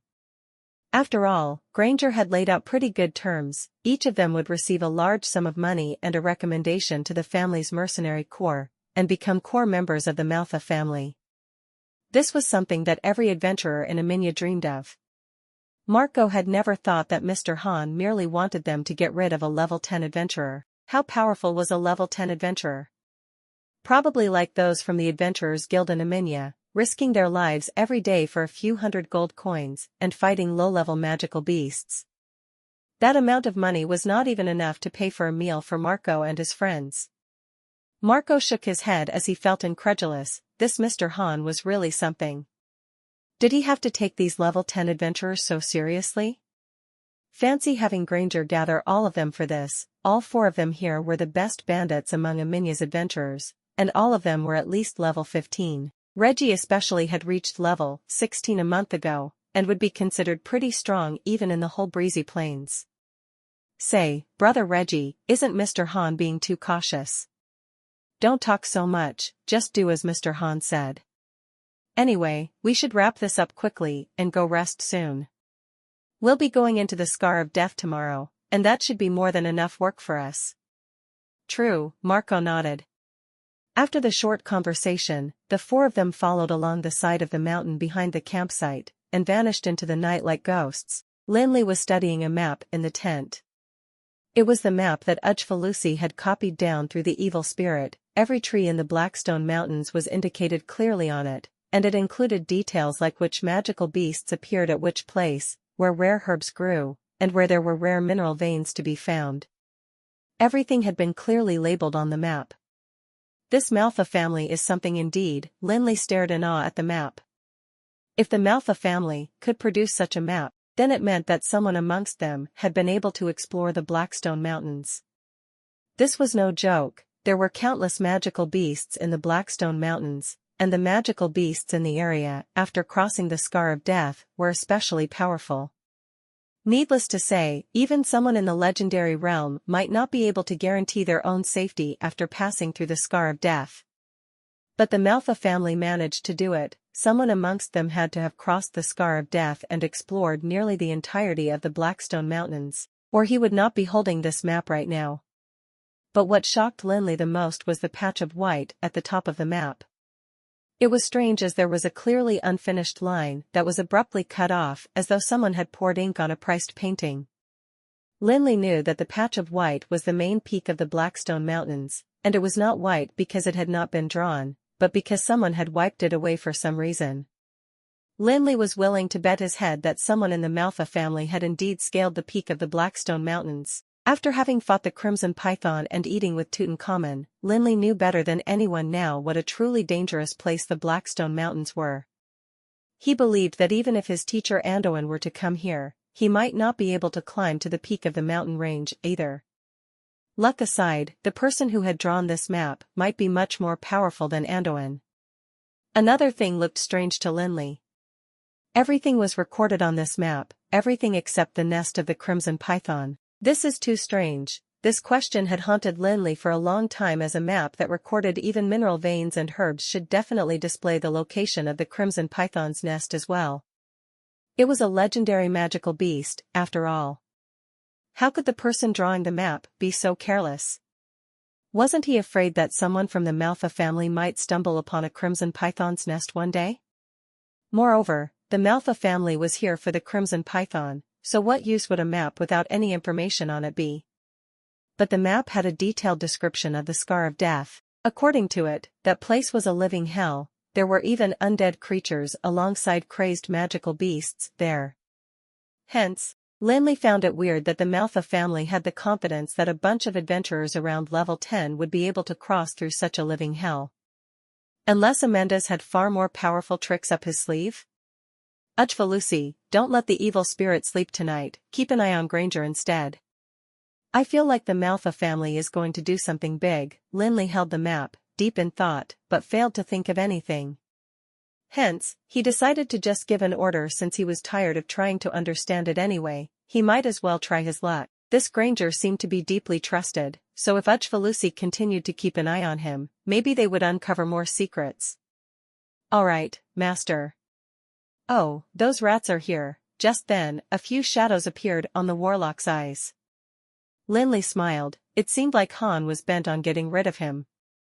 Master, shall I do something? No, Lin Li shook his head. If Ujfalusi did something, those people would most likely be turned into skeletal warriors. It would be tricky if anyone became suspicious because of that. Lin Li thought for a while, before he took out an oil lamp from his pocket. F***ck, there's only half of it left? Lin Li felt his heart clench when he looked at the magical crystal encrusted on the oil lamp. It was a level 15 magical crystal he had just placed in the oil lamp before he left the Tower of Dusk. It only lasted him for 1 or 2 summonses, before there was only half left. Damn it, this possession of Osric was not for everybody indeed. Lin Li gritted his teeth, and ignored the pain in his heart before he rubbed the oil lamp. Then, black fog engulfed the tent. At the same time, the 4 bandits stopped in their tracks. Marco, bring them in. I'll stand guard outside. Remember, the youngest mage only, don't touch the rest, especially the girl. Oh, and make sure you do a neat job. Don't make much noise, or we'll be in trouble if anyone hears it. Don't worry, Brother Reggie, it's only a few low-level adventurers. How much time can I take? Just wait here for the good news. I'll be back soon. Marco was smiling as he said this, and clearly did not take the other's words to heart. If it were any other time, the serious Reggie would probably chide him for it, but this time, he did not say anything and nodded his head. Frankly speaking, even Reggie was sure that a few level 10 adventurers were no cause for worry. Given Marco's level 15 ability, he could easily deal with 10 of them if he did not make any major errors. In a flash, Marco disappeared into the night with 2 companions. Reggie found a spot out of the wind, and surveyed the campsite quietly as he waited for news from Marco. But, it soon had been over half an hour. As he waited, Reggie felt uneasy. While he did not think that a few level 10 adventurers would bring Marco and the rest any problems, he did wait a long time. Could they be in trouble? Reggie took a look at the quiet campsite before he gritted his teeth and blended into the dark as he inched towards the tent. Then, Reggie heard a blood-chilling voice. "Come in, the wind is strong outside." As a level 16 bandit, Reggie's reaction was astonishingly fast. No sooner had the voice been heard than he brandished the dagger at his waist and sliced the thick fabric of the tent as though it was paper. The tent fell in a heap, and at the same time he retreated quickly, diving into the shadows of the mountains. Bloody hell, this guy is more than he seems indeed. Reggie pressed himself into the mountain behind him and blended into the dark around him. Nobody would notice that there was someone hidden in the darkness if they did not take a closer look. This was a skill every bandit had to know, and a high-ranking bandit like Reggie had long perfected this skill of his. But even a high-ranking bandit like Reggie could not help breaking into a cold sweat as he hid in the dark. Never in his dreams had he thought that someone could hide their abilities so well. Reggie knew better than anyone else how powerful his companions were. They were the three most powerful bandits in the whole Aminya city besides him. Even an opponent a few levels higher than them would not be able to hold their ground if the three of them struck at once, or else Reggie would not have let Marco lead them into the tent. But Reggie knew he was wrong now. The people in the tent were much more powerful than he had imagined. Marco and the rest had probably been subdued almost as soon as they had entered the tent. They had not even been able to let out a warning call. Reggie knew that the targets were way more than he could handle alone. The good thing was, he managed to get out. Reggie believed that not all was lost, since he made it out. He was a level 16 bandit, after all, and once he was hidden in the darkness, even someone at level 17 or level 18 might not be able to find him. He thought it best to tell this to Mr. Han. If Mr. Han was willing to step forward, then the people in the tent would most probably let his companions go. They were only 4 people, after all. They would never be able to fight the whole group.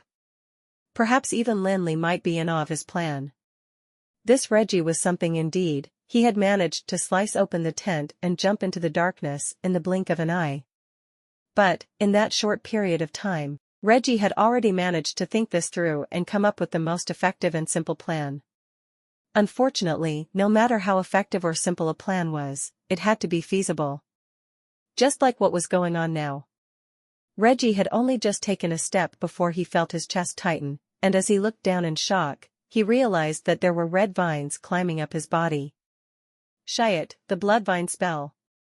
Reggie paled as he watched the vines spread like wildfire. The name bloodvine spell was not even familiar to most mages, as there were too few people who knew of this spell. It was so unheard of that Reggie had never even thought he would actually ever see this spell himself. Yet, to think that he would see these blood-red vines in the Blackstone Mountains tonight. Reggie finally understood now why the voice from the tent had sounded so confident. It was because they knew that he would never be able to escape. His long-perfected skill of sneaking around in the darkness was nothing more than a joke in the face of these vines that covered the whole mountain. The existence of the bloodvine spell was a nightmare to every bandit as it meant that the enemy mage did not even have to find out where they were hiding. All they had to do was to chant the spell and wait for the bloodvines to grow everywhere, killing the bandit in the darkness. Even though Reggie was capable of breaking free from the vines, what good would it do? It was meaningless to break free from the vines as it would expose his location and make him vulnerable to a powerful mage.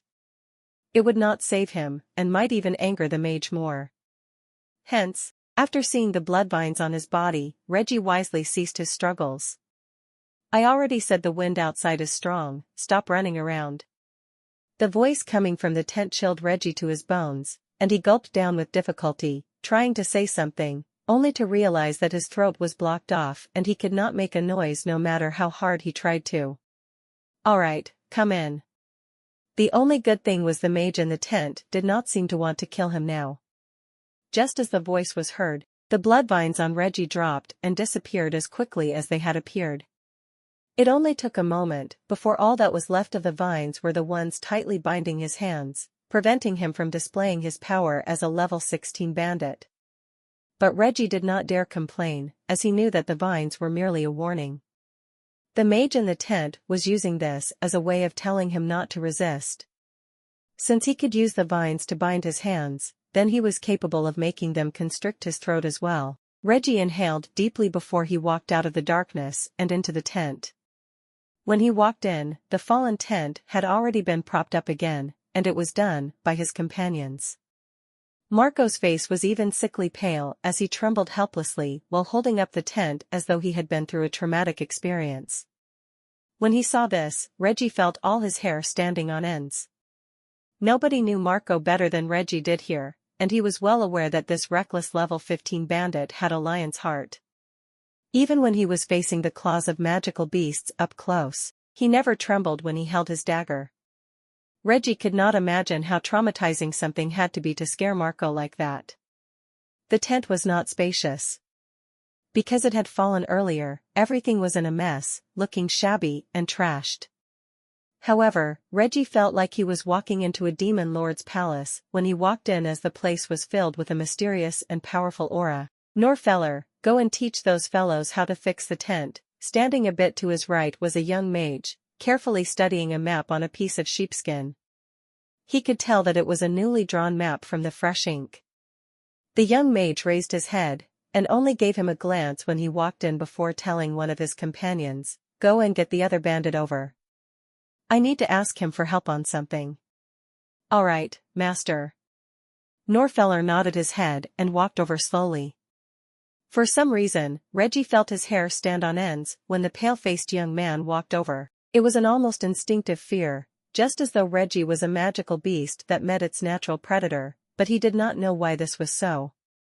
Only when he saw the light reflecting off a blade as the vines binding his hands were cut did he recall that this man did not make a sound when approaching, and did not even seem alive, but like a floating spirit. Reggie could not believe that there would be someone better in the art of sneaking than him. He was clearly right in front of him, yet he could not even hear his footsteps. If they had been in any other place and were all hiding in the darkness, he might have already died with just a flick of his knife. Even though Mr. Han had said that this Norfeller was a level 10 warrior, Reggie now knew that he was definitely a bandit of at least level 17 or even level 18 in some areas. Reggie was as harmless as an unarmed child in front of him, not even having the power to retaliate. Wait a minute. What did he say just now? Reggie frowned before he suddenly realized that this devastatingly powerful bandit had called the mage master. My God, Reggie could not believe his ears. A bandit at the peak of level 17 was definitely one of the most powerful people in the breezy plains. He could not believe that such a powerful person was merely a servant. Then how powerful of a mage must his master be? Reggie stood and stared wide-eyed. His face was as pale as a sheet too. Although the vines binding his hands had been cut, he still could not move a finger in front of the scary young mage. Don't be so tense, Mr. Bandit. I only asked you to come in because I have something I need your help with. Lin Li lowered the map in his hands. When he looked at Reggie, his face was filled with such warmth and smile that it did not seem like he was speaking to a bandit that had been trying to sneak an attack on him, but to an old friend instead. What orders do you have? Reggie gulped. The warm smile looked even scarier than a growling demon in his eyes. If I'm not wrong, Mr. Amendez will send the few of you to survey the Scar of Death tomorrow morning. Coincidentally, I am very interested in the Scar of Death. If you can find a way to satisfy my curiosity, then I'll be happy to forget whatever happened tonight. No problem. Reggie gritted his teeth and agreed without hesitation. He was well aware that he was in no place to negotiate, and the other party would not give him a chance to do so anyway. Even though the young mage looked mild, the aura coming off him was much scarier than that of the bandit. If he had so much as struggled a bit earlier outside, he had no doubts that the vine would have strangled him immediately. Very well. Lin Li nodded his head with satisfaction. This bandit was smart, and it was always easier to talk to smart people. He was sure he would get what he wanted from the Scar of Death, or he would not have been at such ease. If this bandit wanted to put up a fight, he would have to deal with him the hard way. Uchfalusi was a lich, after all, and was good at interrogation involving tortures. Oh, right. Mr. Bandit, you're good friends with Granger, right? Yes, Reggie answered honestly. It had already come to this, and he did not care about hiding his relationship with Granger. That's wonderful. You see, as an adventurer from Dooland, I'm a huge admirer of him. Can you tell me how is Granger doing in Aminia? Lin Li stared wide-eyed, and his face was filled with such curiosity that Reggie wanted to roll his eyes. Damn it, you admire Granger? Whom are you fooling? Given your abilities, he's not even deserving of being your shoe carrier, so why would you admire him?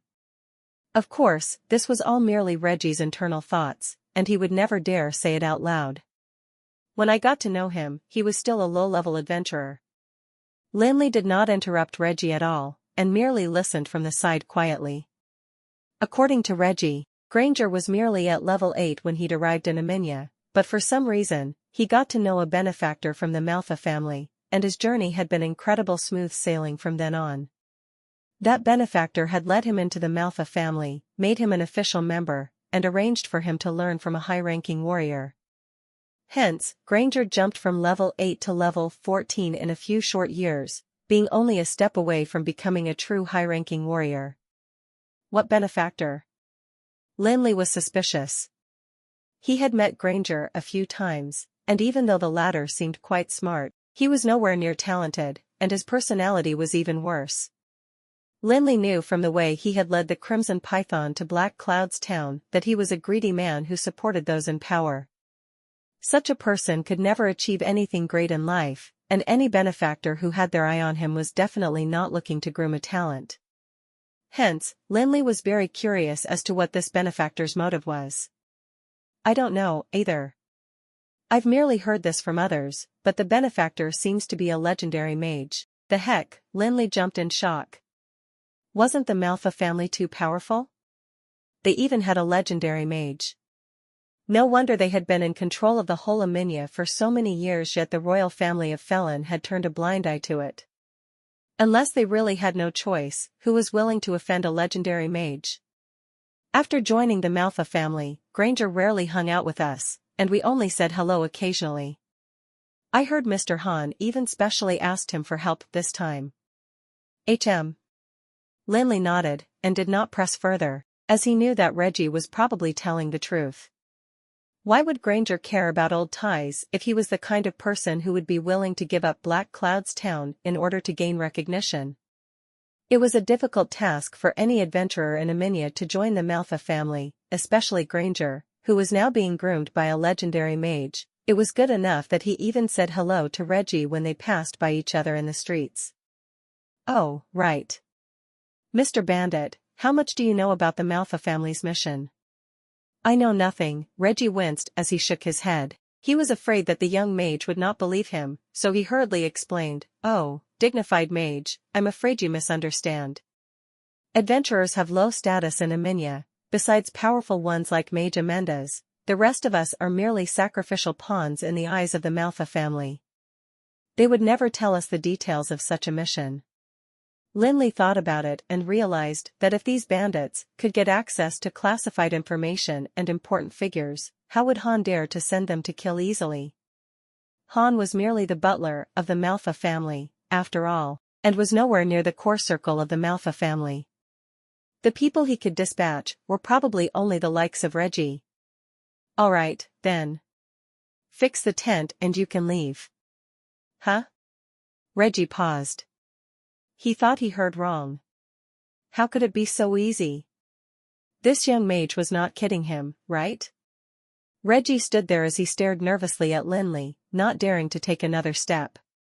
After saying that, Lin Li took his map again, and started reading as he rubbed between his brows. They were going into the Scar of Death tomorrow, so how would he have time to care about a few pesky bandits?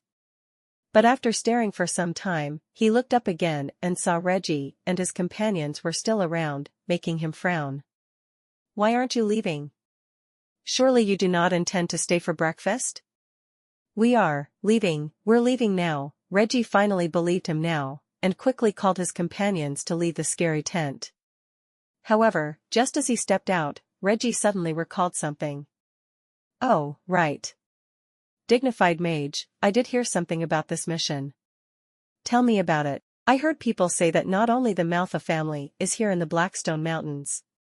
Other forces will be arriving in a couple of days as well. Oh? Lin Li frowned when he heard this. The Manhwa family had a legendary mage. In terms of combat ability, they could probably rival Roland City and Dulan City. They had even spent a few million gold coins to hire close to 200 pretty decent adventurers. In Lin Li's opinion, this was more than enough to ensure they could pass through the scar of death easily. Why would they still work with other forces? After all, there were pros and cons to working together. It lowered their profits while lowering risks. When it came to a powerful force like the Manhwa family, their every move could influence the whole breezy plains, and if they could achieve their goal here alone, they would never work with anyone else. Could it be that their real objective was not that mutant crimson python? Yeah, it can't be. Lin Li found it more strange the more he thought about it. The mutant crimson python was only level 20, yet they had already engaged almost 200 pretty decent adventurers as well as the Manhwa family's mercenary corps and the legendary mage grooming Granger. Even 2 mutant crimson pythons were no match for all these people, so why would they need to work together with other forces? But if the Manhwa family was not targeting the mutant crimson python, what else could be their goal? After sending off the bandits, Lin Li wrapped himself in his sleeping bag and thought for a long time, but failed to think of anything, only falling asleep after he could not withstand the exhaustion when it was close to dawn. The next morning, the adventurers packed their things and set off for the Scar of Death under Amenda's orders. However, the journey was much more tiring today as the magical beasts of the Blackstone Mountains seemed to have returned from their break. They all appeared today. The group had taken nearly half a day to travel less than a few dozen kilometers from their campsite. It was a bloodbath throughout the journey. Even the commander Amendas had suffered a few light scratches. There had been a group of about 100 strigid griffins attacking them. These magical beasts were about level 10 to level 15, and were a nightmare when they attacked in the forest. Although the adventurers had killed all of the strigid griffins after a tough battle, they had lost almost 30 people, which was by far the most men they had lost after setting off. The good thing was that not long after the adventurers had left the forest, they met the other team led by Jason. Lin Li saw him from where he was hidden amongst the crowd, and saw the mousy-looking bandit and the beautiful priestess by his side. It had only been a little more than a month, but they had become considerably stronger. The bandit and the priestess looked to be around level 16, while Jason had reached level 17. Even when he was standing next to Amanda's, he did not look any less formidable.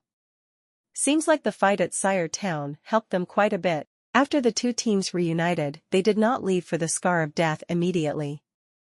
Instead, they set up a campsite about 3 kilometers away from it. After Lin Li finished his lunch in his tent, he was intending to go out for a breath of fresh air, but he saw a group of people entering the campsite hurriedly. Amongst them was a teen in his 20s. He was wearing a long, green robe, and he looked clean. Put together, apart from his somewhat small eyes, he was quite good-looking. The heck, why is this guy here? Lin Li paused after looking from afar. Harvey, didn't Rena have her sword against his neck in Blackstone Town? After Harvey entered the campsite, he did not say anything, but hurried towards Amanda's tent. Following behind him were the butler of the Manhwa family, Han, as well as 4 mages, 4 warriors, and Granger, who had allegedly caught the eye of a legendary mage. Uchfalusi, wake the evil spirit. Yes. Amanda's was talking to Jason when Harvey led them in. The two of them were each leading a group, after all, and it made sense for them to be in discussion in this sensitive period, just before they entered the Scar of Death. Oh, why are you here, Sir Harvey? Amanda's heart skipped a beat when he saw Harvey enter, looking very grim.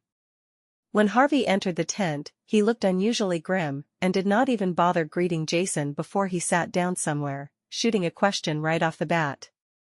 Mage Amanda's, I wonder how is that matter going? Well, Amanda's face fell. Sir Harvey, I hope you can give me another 2 days. Another 2 days? Harvey's face darkened when he heard that. Have I been too nice to you, Amanda's? Do you no longer pay me any regard? Why are you dilly-dallying over such a small matter? Seems like I need to have a talk with father. Sir Harvey, you've misunderstood. It's not like that, Amendus jumped when he heard that. It was not a joke. Harvey was the second young master of the Manhwa family, after all, so if he disrespected him, it was akin to disrespecting the Manhwa family. If their patriarch heard of this, he could forget about staying in Aminya in the future. Then what is it like? How can I forget what you said? Actually, I already tried to get rid of Felix the night we entered the Blackstone Mountains, but he was too lucky, and did not even meet a single magical beast in the forest where magical beasts roamed, so he came out unscathed just like that. And after that? After that, Amanda's face froze. Sir Harvey, you've seen for yourself when you arrived. We have suffered heavy casualties in these few days. We're down to only over 120 adventurers from over 170. We really cannot afford to deal with Felix now, but don't worry, Sir Harvey. We'll be entering the Scar of Death this evening. I'll have an arsenal of ideas to solve your problem then. Amanda's, are you kidding me? Harvey laughed coldly. You should be clearer than me why the adventurers are going to the Blackstone Mountains. What's so hard in letting a few others die? If you're giving me this excuse, does it mean you think I can't do anything to you since you know my brother? Sir Harvey. Amanda's exclaimed after he opened his tired eyes wide. The calm atmosphere turned tense at once, and although his voice was not loud, it carried a definite and firm tone. You drank too much. Harvey was surprised by that archmage who suddenly got very serious. I was only joking, he said softly. Some things are not to be joked about, said the archmage as he closed his eyes again. He had a very composed and relaxed expression, as if nothing in the tent concerned him. Due to the shock from Amanda's sudden reaction, Harvey lost his interest in reprimanding him. Then, he left with Han and Granger.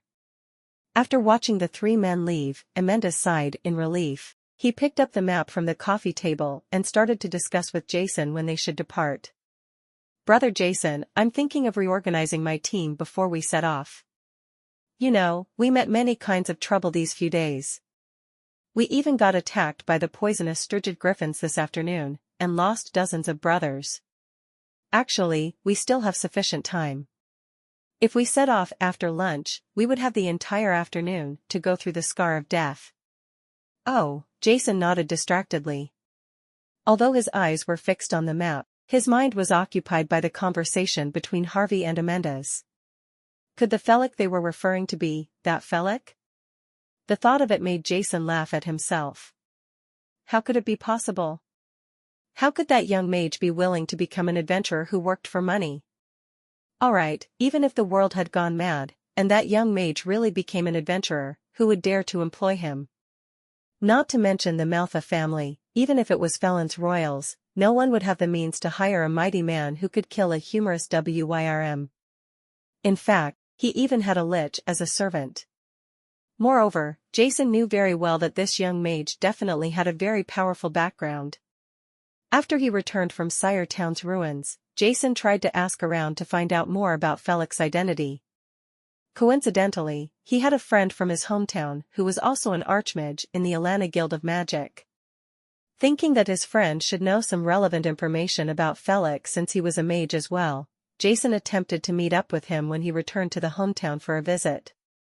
However, he did not expect that mentioning Felix's name would cause his friend to open his eyes widely and question Jason how he knew of that freak. After Jason told his friend about his encounter at the Sire Town ruins, he was stupefied. He stared at Jason for quite a while before exclaiming, "I can't believe you're still alive." Then, that friend started to talk with Jason about the magic trial at Alana Guild of Magic, where he witnessed the craziest mage apprentice in history. Jason's mouth was open wide when he heard about the happenings at the Alana Guild of Magic. Although he had seen Felix slay a humorous WYRM, and how a lich was his servant, Jason could not imagine there could be such an extraordinary human. When the friend finished his story, Jason also secretly wiped off his cold sweat. Looking back, when he was at the ruins of Sire Town, his discussion with Sienna was as good as committing suicide. It was fortunate that nothing happened afterwards. Otherwise, the rage of Felix's mentor, the legendary mage Anduin, would be enough to burn Sienna and himself into ashes. I believe you have heard about the sanctuary realm mage, Apophis, one of the 3 arbitrators in the Supreme Council? I heard that the old man had been living in the Tower of Dusk for half a month. That was a vital clue about Felix's background, which Jason's friend gave him before he left. Who would dare to employ such a man as an adventurer? Oh, yes. Amendes, regarding the Felix you were talking about. Felix? Just mentioning the man gave Amendes a headache. He massaged his temple and sighed helplessly. He's just an unlucky mage who offended Sir Harvey for God knows what reason. Now, Sir Harvey has been nagging at me all day to get rid of him in the Blackstone Mountains. Mage? Jason's heart skipped a beat. What were the odds for this name to match this occupation? How old is he? Asked Jason frantically. The frustrated Amendes did not notice Jason's unusual expression. He frowned and tried to recall Felix's particulars. If I'm not wrong, he is around 20, with black hair and eyes. He seems to be very cheerful, and is very polite when he speaks. I really don't understand how he offended Sir Harvey. Damn, Jason gasped. He knew it meant trouble. A man that is 20 years old, has black hair and eyes, is always smiling and speaks politely. Which other Felix can he be? Brother Jason, what's with you? Amendes asked. He wanted to continue their discussion on the reorganization of troops, but noticed Jason staring at him blankly as though he had been possessed. And nothing, Jason could not sit still anymore. Apologies, Amendes, I suddenly remembered I still have tasks at hand. I will take my leave now. As for the reorganization of troops, you can settle it yourself. I have no opinion on that. Then, Jason left the tent in a hurry. At the same time, Lin Li was frowning in his tent. Lin Li heard everything about the conflict that happened inside Granger's tent through the evil spirit. He was not surprised by the reason behind Harvey's desire for his death. He knew that only a moron like Harvey could have thought of getting rid of himself in order to get closer to Rena. But, Lin Li was still very curious about that archmage. He understood that although Harvey was an idiotic man, he was still the second young master of the Manhwa family. This reason alone was sufficient to let him do anything he wanted in many places. Now that he even lashed out at Amendes. What could Amendes' background be, to let him reprimand Harvey like that? Master, Harvey had his men call upon Jonathan. Just when Lin Li was still at a loss, he suddenly heard Ujfalusi's voice. His servant had been spying on Harvey with the evil spirit. What? Lin Li stood up. Why did he look for Jonathan? It seems that, Ujfalusi hesitated. It seems that he wants Jonathan to bring an advance party into the Scar of Death. Whose idea is that? Han's. God damn it, Lin Li cursed angrily. The Scar of Death was a place filled with danger. Not to mention Jonathan, there wouldn't be much hope for even Amendes if he were to lead a team into that place, by himself. Han was indeed an inhuman bastard if he would send his distant cousin to death like this. Let's go and find Brother Jonathan. Lin Li picked up the ether staff beside him, and brought his team out of their tent. After a while, Lin Li found Jonathan, who was packing his luggage sadly. Brother Felix, what brings you here? Jonathan asked in surprise when he looked up to see Lin Li and his teammates walk into his tent. We just heard the news that you have to lead an advance party into the Scar of Death. We are here to ask if you can bring us along as well. We might be able to help you. No. Brother Felix, I can agree to everything except this. You should be aware that being in the advance party entering the Scar of Death is no different from sending yourself to straight death. It will be lucky if one person can survive out of 10 that go in. I'm just unlucky to receive the suicide mission. I can't drag you along, Brother Felix. He. After he was rejected by Jonathan, Lin Li did not insist further. He smiled and went straight to Han, and volunteered to join Jonathan's advance party and enter the Scar of Death together. Really? Han could barely contain his joy when he heard that. At first, his sudden plan of letting Jonathan lead the advance party was part of his intention to get rid of that man who had been bragging about his cousin relations with himself to everyone. He wanted to make use of this chance to shut his mouth eternally. Yet, he had not expected that this Felix would actually volunteer to join Jonathan. Damn, I've hit the jackpot. I actually accomplished the task Amanda's found difficult. Sir Harvey should be delighted if I send that fella into the scar of death. Later, I would not need to worry about my life with the Manhwa family. Sure. When do you plan to set off? Asked Han. He agreed to Lin Li's request straight away. Right now. This was probably the first time Han agreed to something so readily. Before Jonathan finished packing his luggage, his team increased by 4 people. Jonathan tried to object Han's arrangement, but to no avail. He shook his head and brought the 4 new members towards the Scar of Death. The advance party consisted of 12 people. Apart from Lin Li's team and Jonathan, there were 7 other adventurers, and Lin Li knew 4 of them. Hee, Mr. Bandit, what a coincidence, Lin Li greeted Reggie the moment they left the campsite. Yes, Reggie gasped in shock, and nearly slipped and fell onto the ground. When he finally calmed down, his was still trembling like a mouse that met a cat. Mr. Bandit, why are you shaking so much? Are you feeling unwell? No. It's nothing, Reggie replied. He nearly cursed all the 18 generations of Han's ancestors. Isekaied that Han. Why didn't he warn me that the advance party has such a boss? If I'd known, I wouldn't have joined this darn team. How's this different from trapping a cat and a mouse together in the same cage? I didn't expect it to be so coincidental. To be honest, Lin Li was actually quite surprised to meet Reggie here. He thought that the advance party was just an excuse for Han to get rid of people he didn't want. Lin Li had not expected to see Reggie and his friends being a part of it. Could it be that the advance party had a very crucial role to play? Reggie and his teammates were all bandits above level 15, and were proficient in investigation and assassination. Anybody in Amanda's position would never agree with Han to sacrifice them. Even if people like Reggie and his teammates were to be cannon fodder, they would be the most valuable and crucial cannon fodder. They shouldn't be here to die with a level 14 warrior like Jonathan. Lin Li greeted Reggie before going to the front to find Jonathan.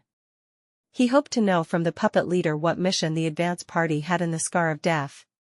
He did not expect Jonathan to address his doubts before he had a chance to speak. Brother Felix, how do you know Reggie and his friends? Jonathan questioned curiously. Reggie and his teammates were known as the strongest bandits of Amidst. It could be said that Reggie and his friends had to be the most popular adventurers of Amidst apart from Amanda's and a few others. Although Brother Felix had a good personality, he was just an average adventurer. How would he know people like Reggie? It's a long story. If there were people who knew Lin Li well around him now, such as Mason, Oren, Jirian, or Macklin, they would know not to trust any word Lin Li would say thereafter. The phrase "it's a long story" marked the point whereby Lin Li would start to weave lies and nonsense. Unfortunately, Jonathan was unaware of that. It was a year ago, when I was in the Dragon Mountains. I saw somebody stung by the manticore. Coincidentally, I had the medicine to treat the manticore's poison. Hence, I gave them a bottle of medication, and knew them from then on. Oh, so that's why, replied Jonathan. He was a simple-minded man who had great trust in Lin Li. Hence, he did not detect anything suspicious in his speech. Being experts in the use of poison, the bandits should be able to treat the manticore's poison even with their eyes closed. How would they need Lin Li's medication? I didn't expect them to still remember that. They even offered to reward me after we complete this mission. While Lin Li was sprouting his nonsense irresponsibly, Jonathan's eyes lit up. Frankly speaking, when he knew that Reggie and his teammates would be in his advance party, Jonathan feared that he might not be able to click with them. They were the best bandits of Amidst City and the top adventurers after Amanda's. Compared to them, he was just a random level 14 warrior that could be commonly found in Amidst City. The status of adventurers was always decided by their abilities. Only the words of skillful adventurers carried weight. Now that a level 14 warrior was the leader, and the stronger bandits became mere team members, it was easy for anyone to feel indignant at that. That being said, it was fortunate that Brother Felix seemed to be on good terms with them. Jonathan looked around before he brought Lin Li to an isolated corner. "Brother Felix, can I discuss something with you?" he asked discreetly. "What is it?" "I've thought about it, and I feel that I'm not suited as the team's leader. You know, I'm a stupid person. I'm afraid I'd drag everyone down if we were to face any issues. Look, why don't you be the leader instead? With your relationship with Reggie and his friends, I'm sure they would support you." "Brother Jonathan, are you afraid that they won't listen to you?" Lin Li asked. How could such a bright person not know what was on the man's mind? "I'm a little worried," Jonathan replied with hesitation. "It will be all right," Lin Li comforted Jonathan before he went to find Reggie. "Oh, Reggie, I forgot to introduce Brother Jonathan to you. He's the leader of the advance party." "So, you are Jonathan. I have wanted to meet you for a very long time," Reggie greeted Jonathan very passionately as he stretched out his hand to shake Jonathan's. His attitude and friendliness would even mislead bystanders into thinking that they were friends who had not met for a long time. "Mr. Reggie, you are too polite," Jonathan was shocked. He could not understand how a person like Reggie could even know him. No matter what, it was still a good thing for Reggie to be so friendly to him. Being the best bandit in Amanya, he was a man many adventurers dreamt of getting close to. If Jonathan could be protected by Reggie, his life in Amanya would be good. He didn't know Reggie was secretly happy with that friendship being forged too. Jonathan's abilities might not be outstanding, but from how he saw Mage Felix address him as Brother Jonathan, Reggie felt that the relationship between them had to be extraordinary. If he were to be friendly to Jonathan, it would be useful if he needed Jonathan to help him say some good word in front of Mage Felix. Since both of them had the intention to fawn over each other, their conversation was unusually very pleasant. The more they conversed, the more they realized they clicked well with each other, and soon half an hour passed by without them realizing it. Only when they were about to enter the forest did Reggie suggest bringing his men to explore it first. After he watched the 4 bandits enter the forest, Lin Li turned to Jonathan.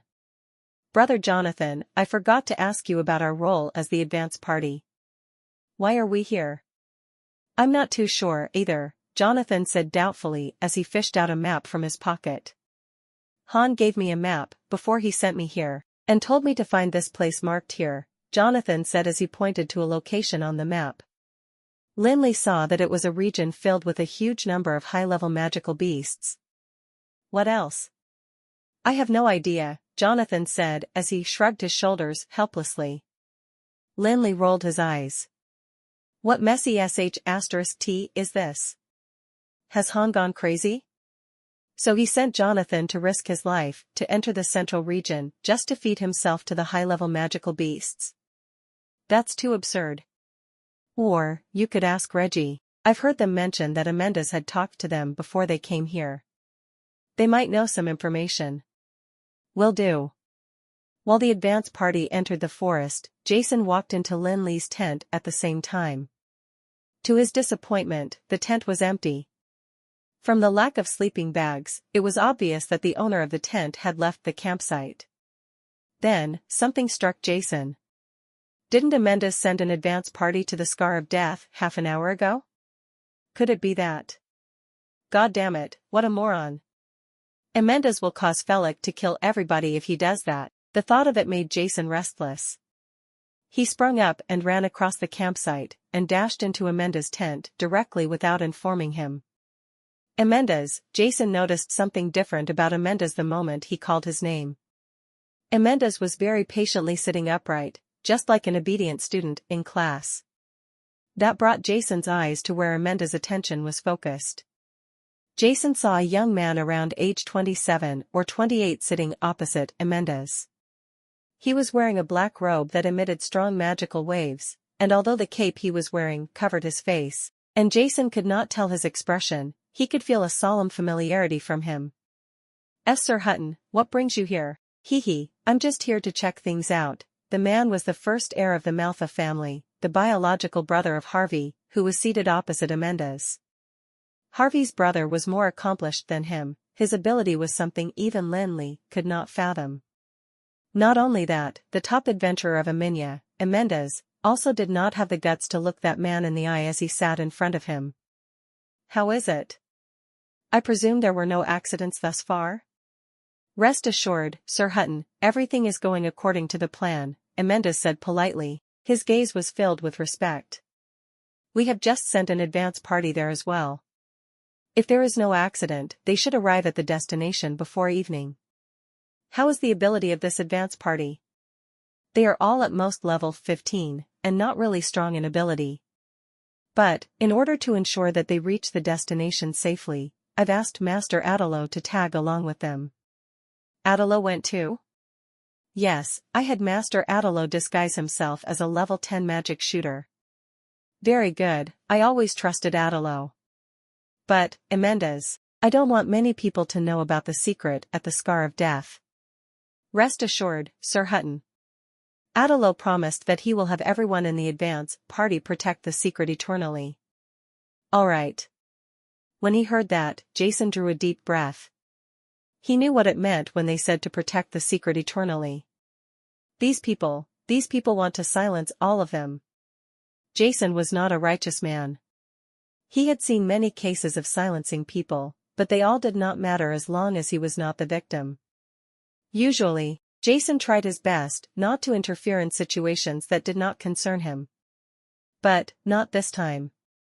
How could they even plan to kill Mage Felix? He couldn't let it be. Otherwise, if the matter were to be discovered by Mage Felix, he might think that Jason was one of the masterminds. Mage Felix was not a reasonable man. If that mage was determined to seek revenge, the Manhwa family and himself would be doomed. It was not worth it for him to take such a risk in order to earn those 10,000 gold coins. But, how could he inform him? If Adelo wasn't there, it would be an easy job. He could just stop them before they reached the Scar of Death, but Jason knew he could not do it now. Having known Adelo for quite some time, he noticed that this archmage had been tagging along with Amidst for the longest time he could remember. Jason even suspected that everything was just a facade, and that archmage had to be the real leader of the team, whom Amidst and Han had to take orders from. Even Hutton, the first heir of the Manhwa family, would become especially ingratiating when Adelo's name was mentioned. That closeness he portrayed from within, and it was a type of closeness that he didn't treat his biological brother with. He would be caught by Adelo and be seen as a traitor if he were to chase after Felix now. Then, he would not even be able to inform Felix about it. Should I find a mutual friend to convey the message? But, whom should I find? Weather and Rosha would not be able to take on the task, as they could be easily recognized by Adelo. If he were to find out about it, Jason would be unmasked as the obvious mastermind. "Oh, yes. Jason, are you interested in venturing into Amidst after you complete this mission? I can arrange for you to work under the Manhwa family then," Hutton asked Jason smilingly. "Huh?" Jason was shocked by the sudden offer. Being an astute and shrewd man, Hutton did not show his unhappiness with Jason's hesitation. He frowned slightly, and adopted a gentle stance to continue persuading Jason. "You are concerned about the staff's benefits, aren't you? Check with Amidst. Rest assured that I would never take advantage of any men working under me.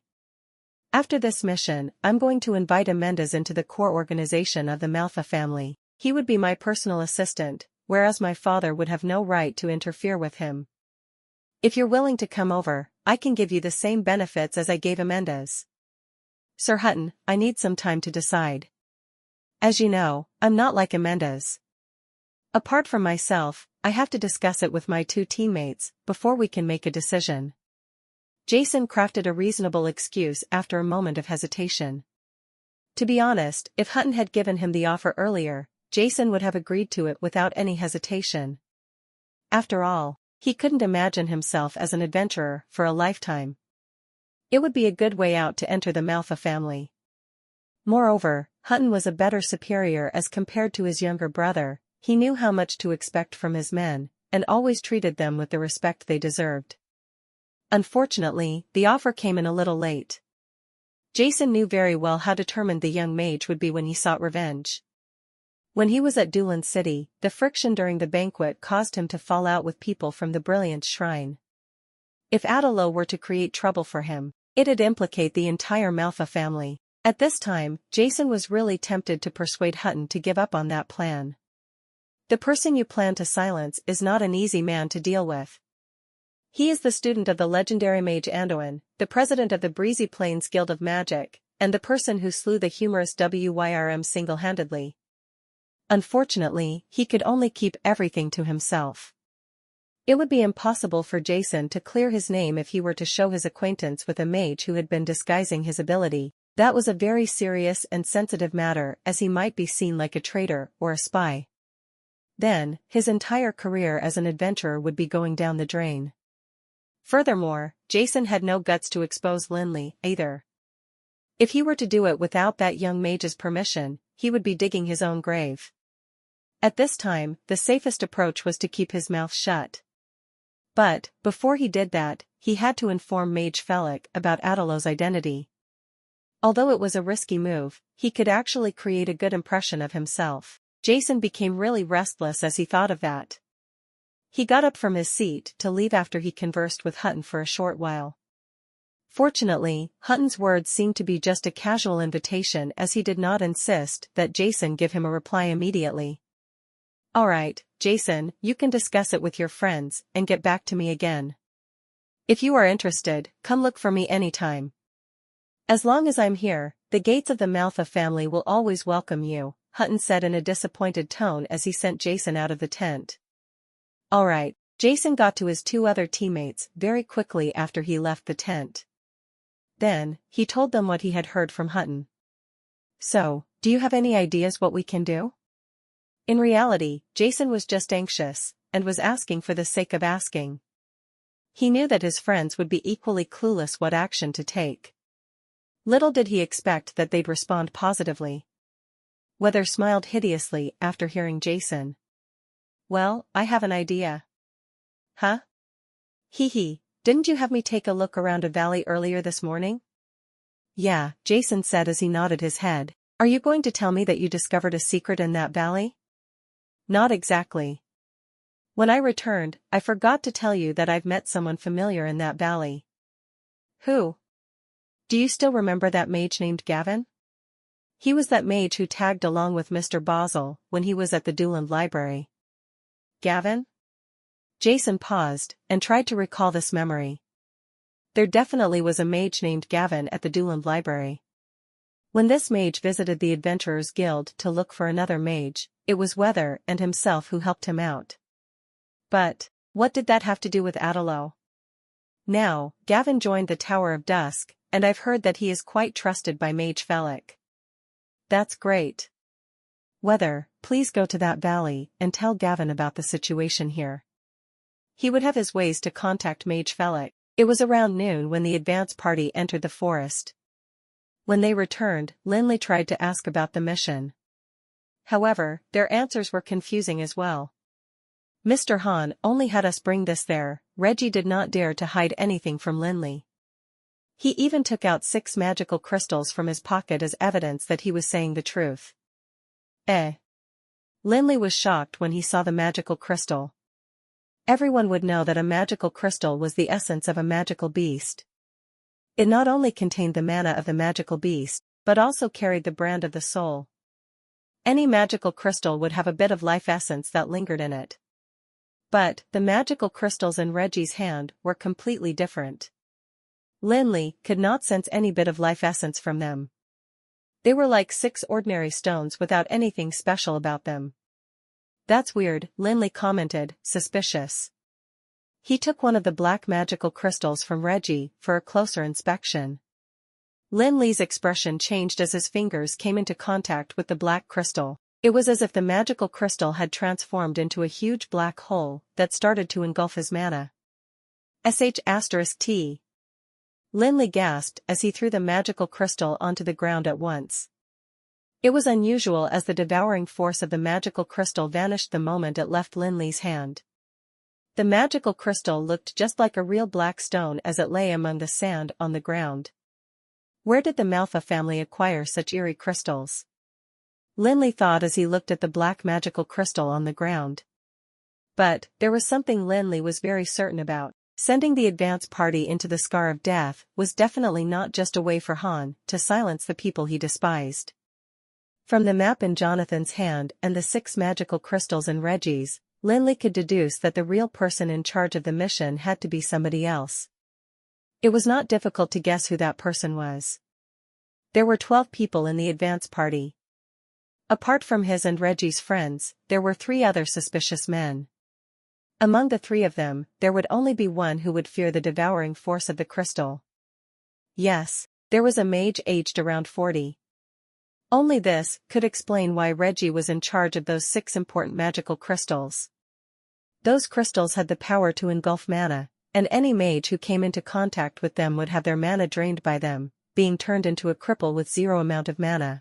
Thinking of it, Lin Li glanced at that mage skeptically. That mage seemed to be a normal man. He was just like many other mages at his age, and had the ability of a level 10 magic shooter. Lin Li could not tell if he had any outstanding talents, and it had to be many years of practice that brought him to where he was right now. He was like any other common mage in Emerald World who would join the adventurers' ranks to earn enough money to support his magic research. If Lin Li had to use a word to describe him, it would only be ordinary. Thank you for watching Mystic Realms Recap. Please like, share and subscribe. Have a great day.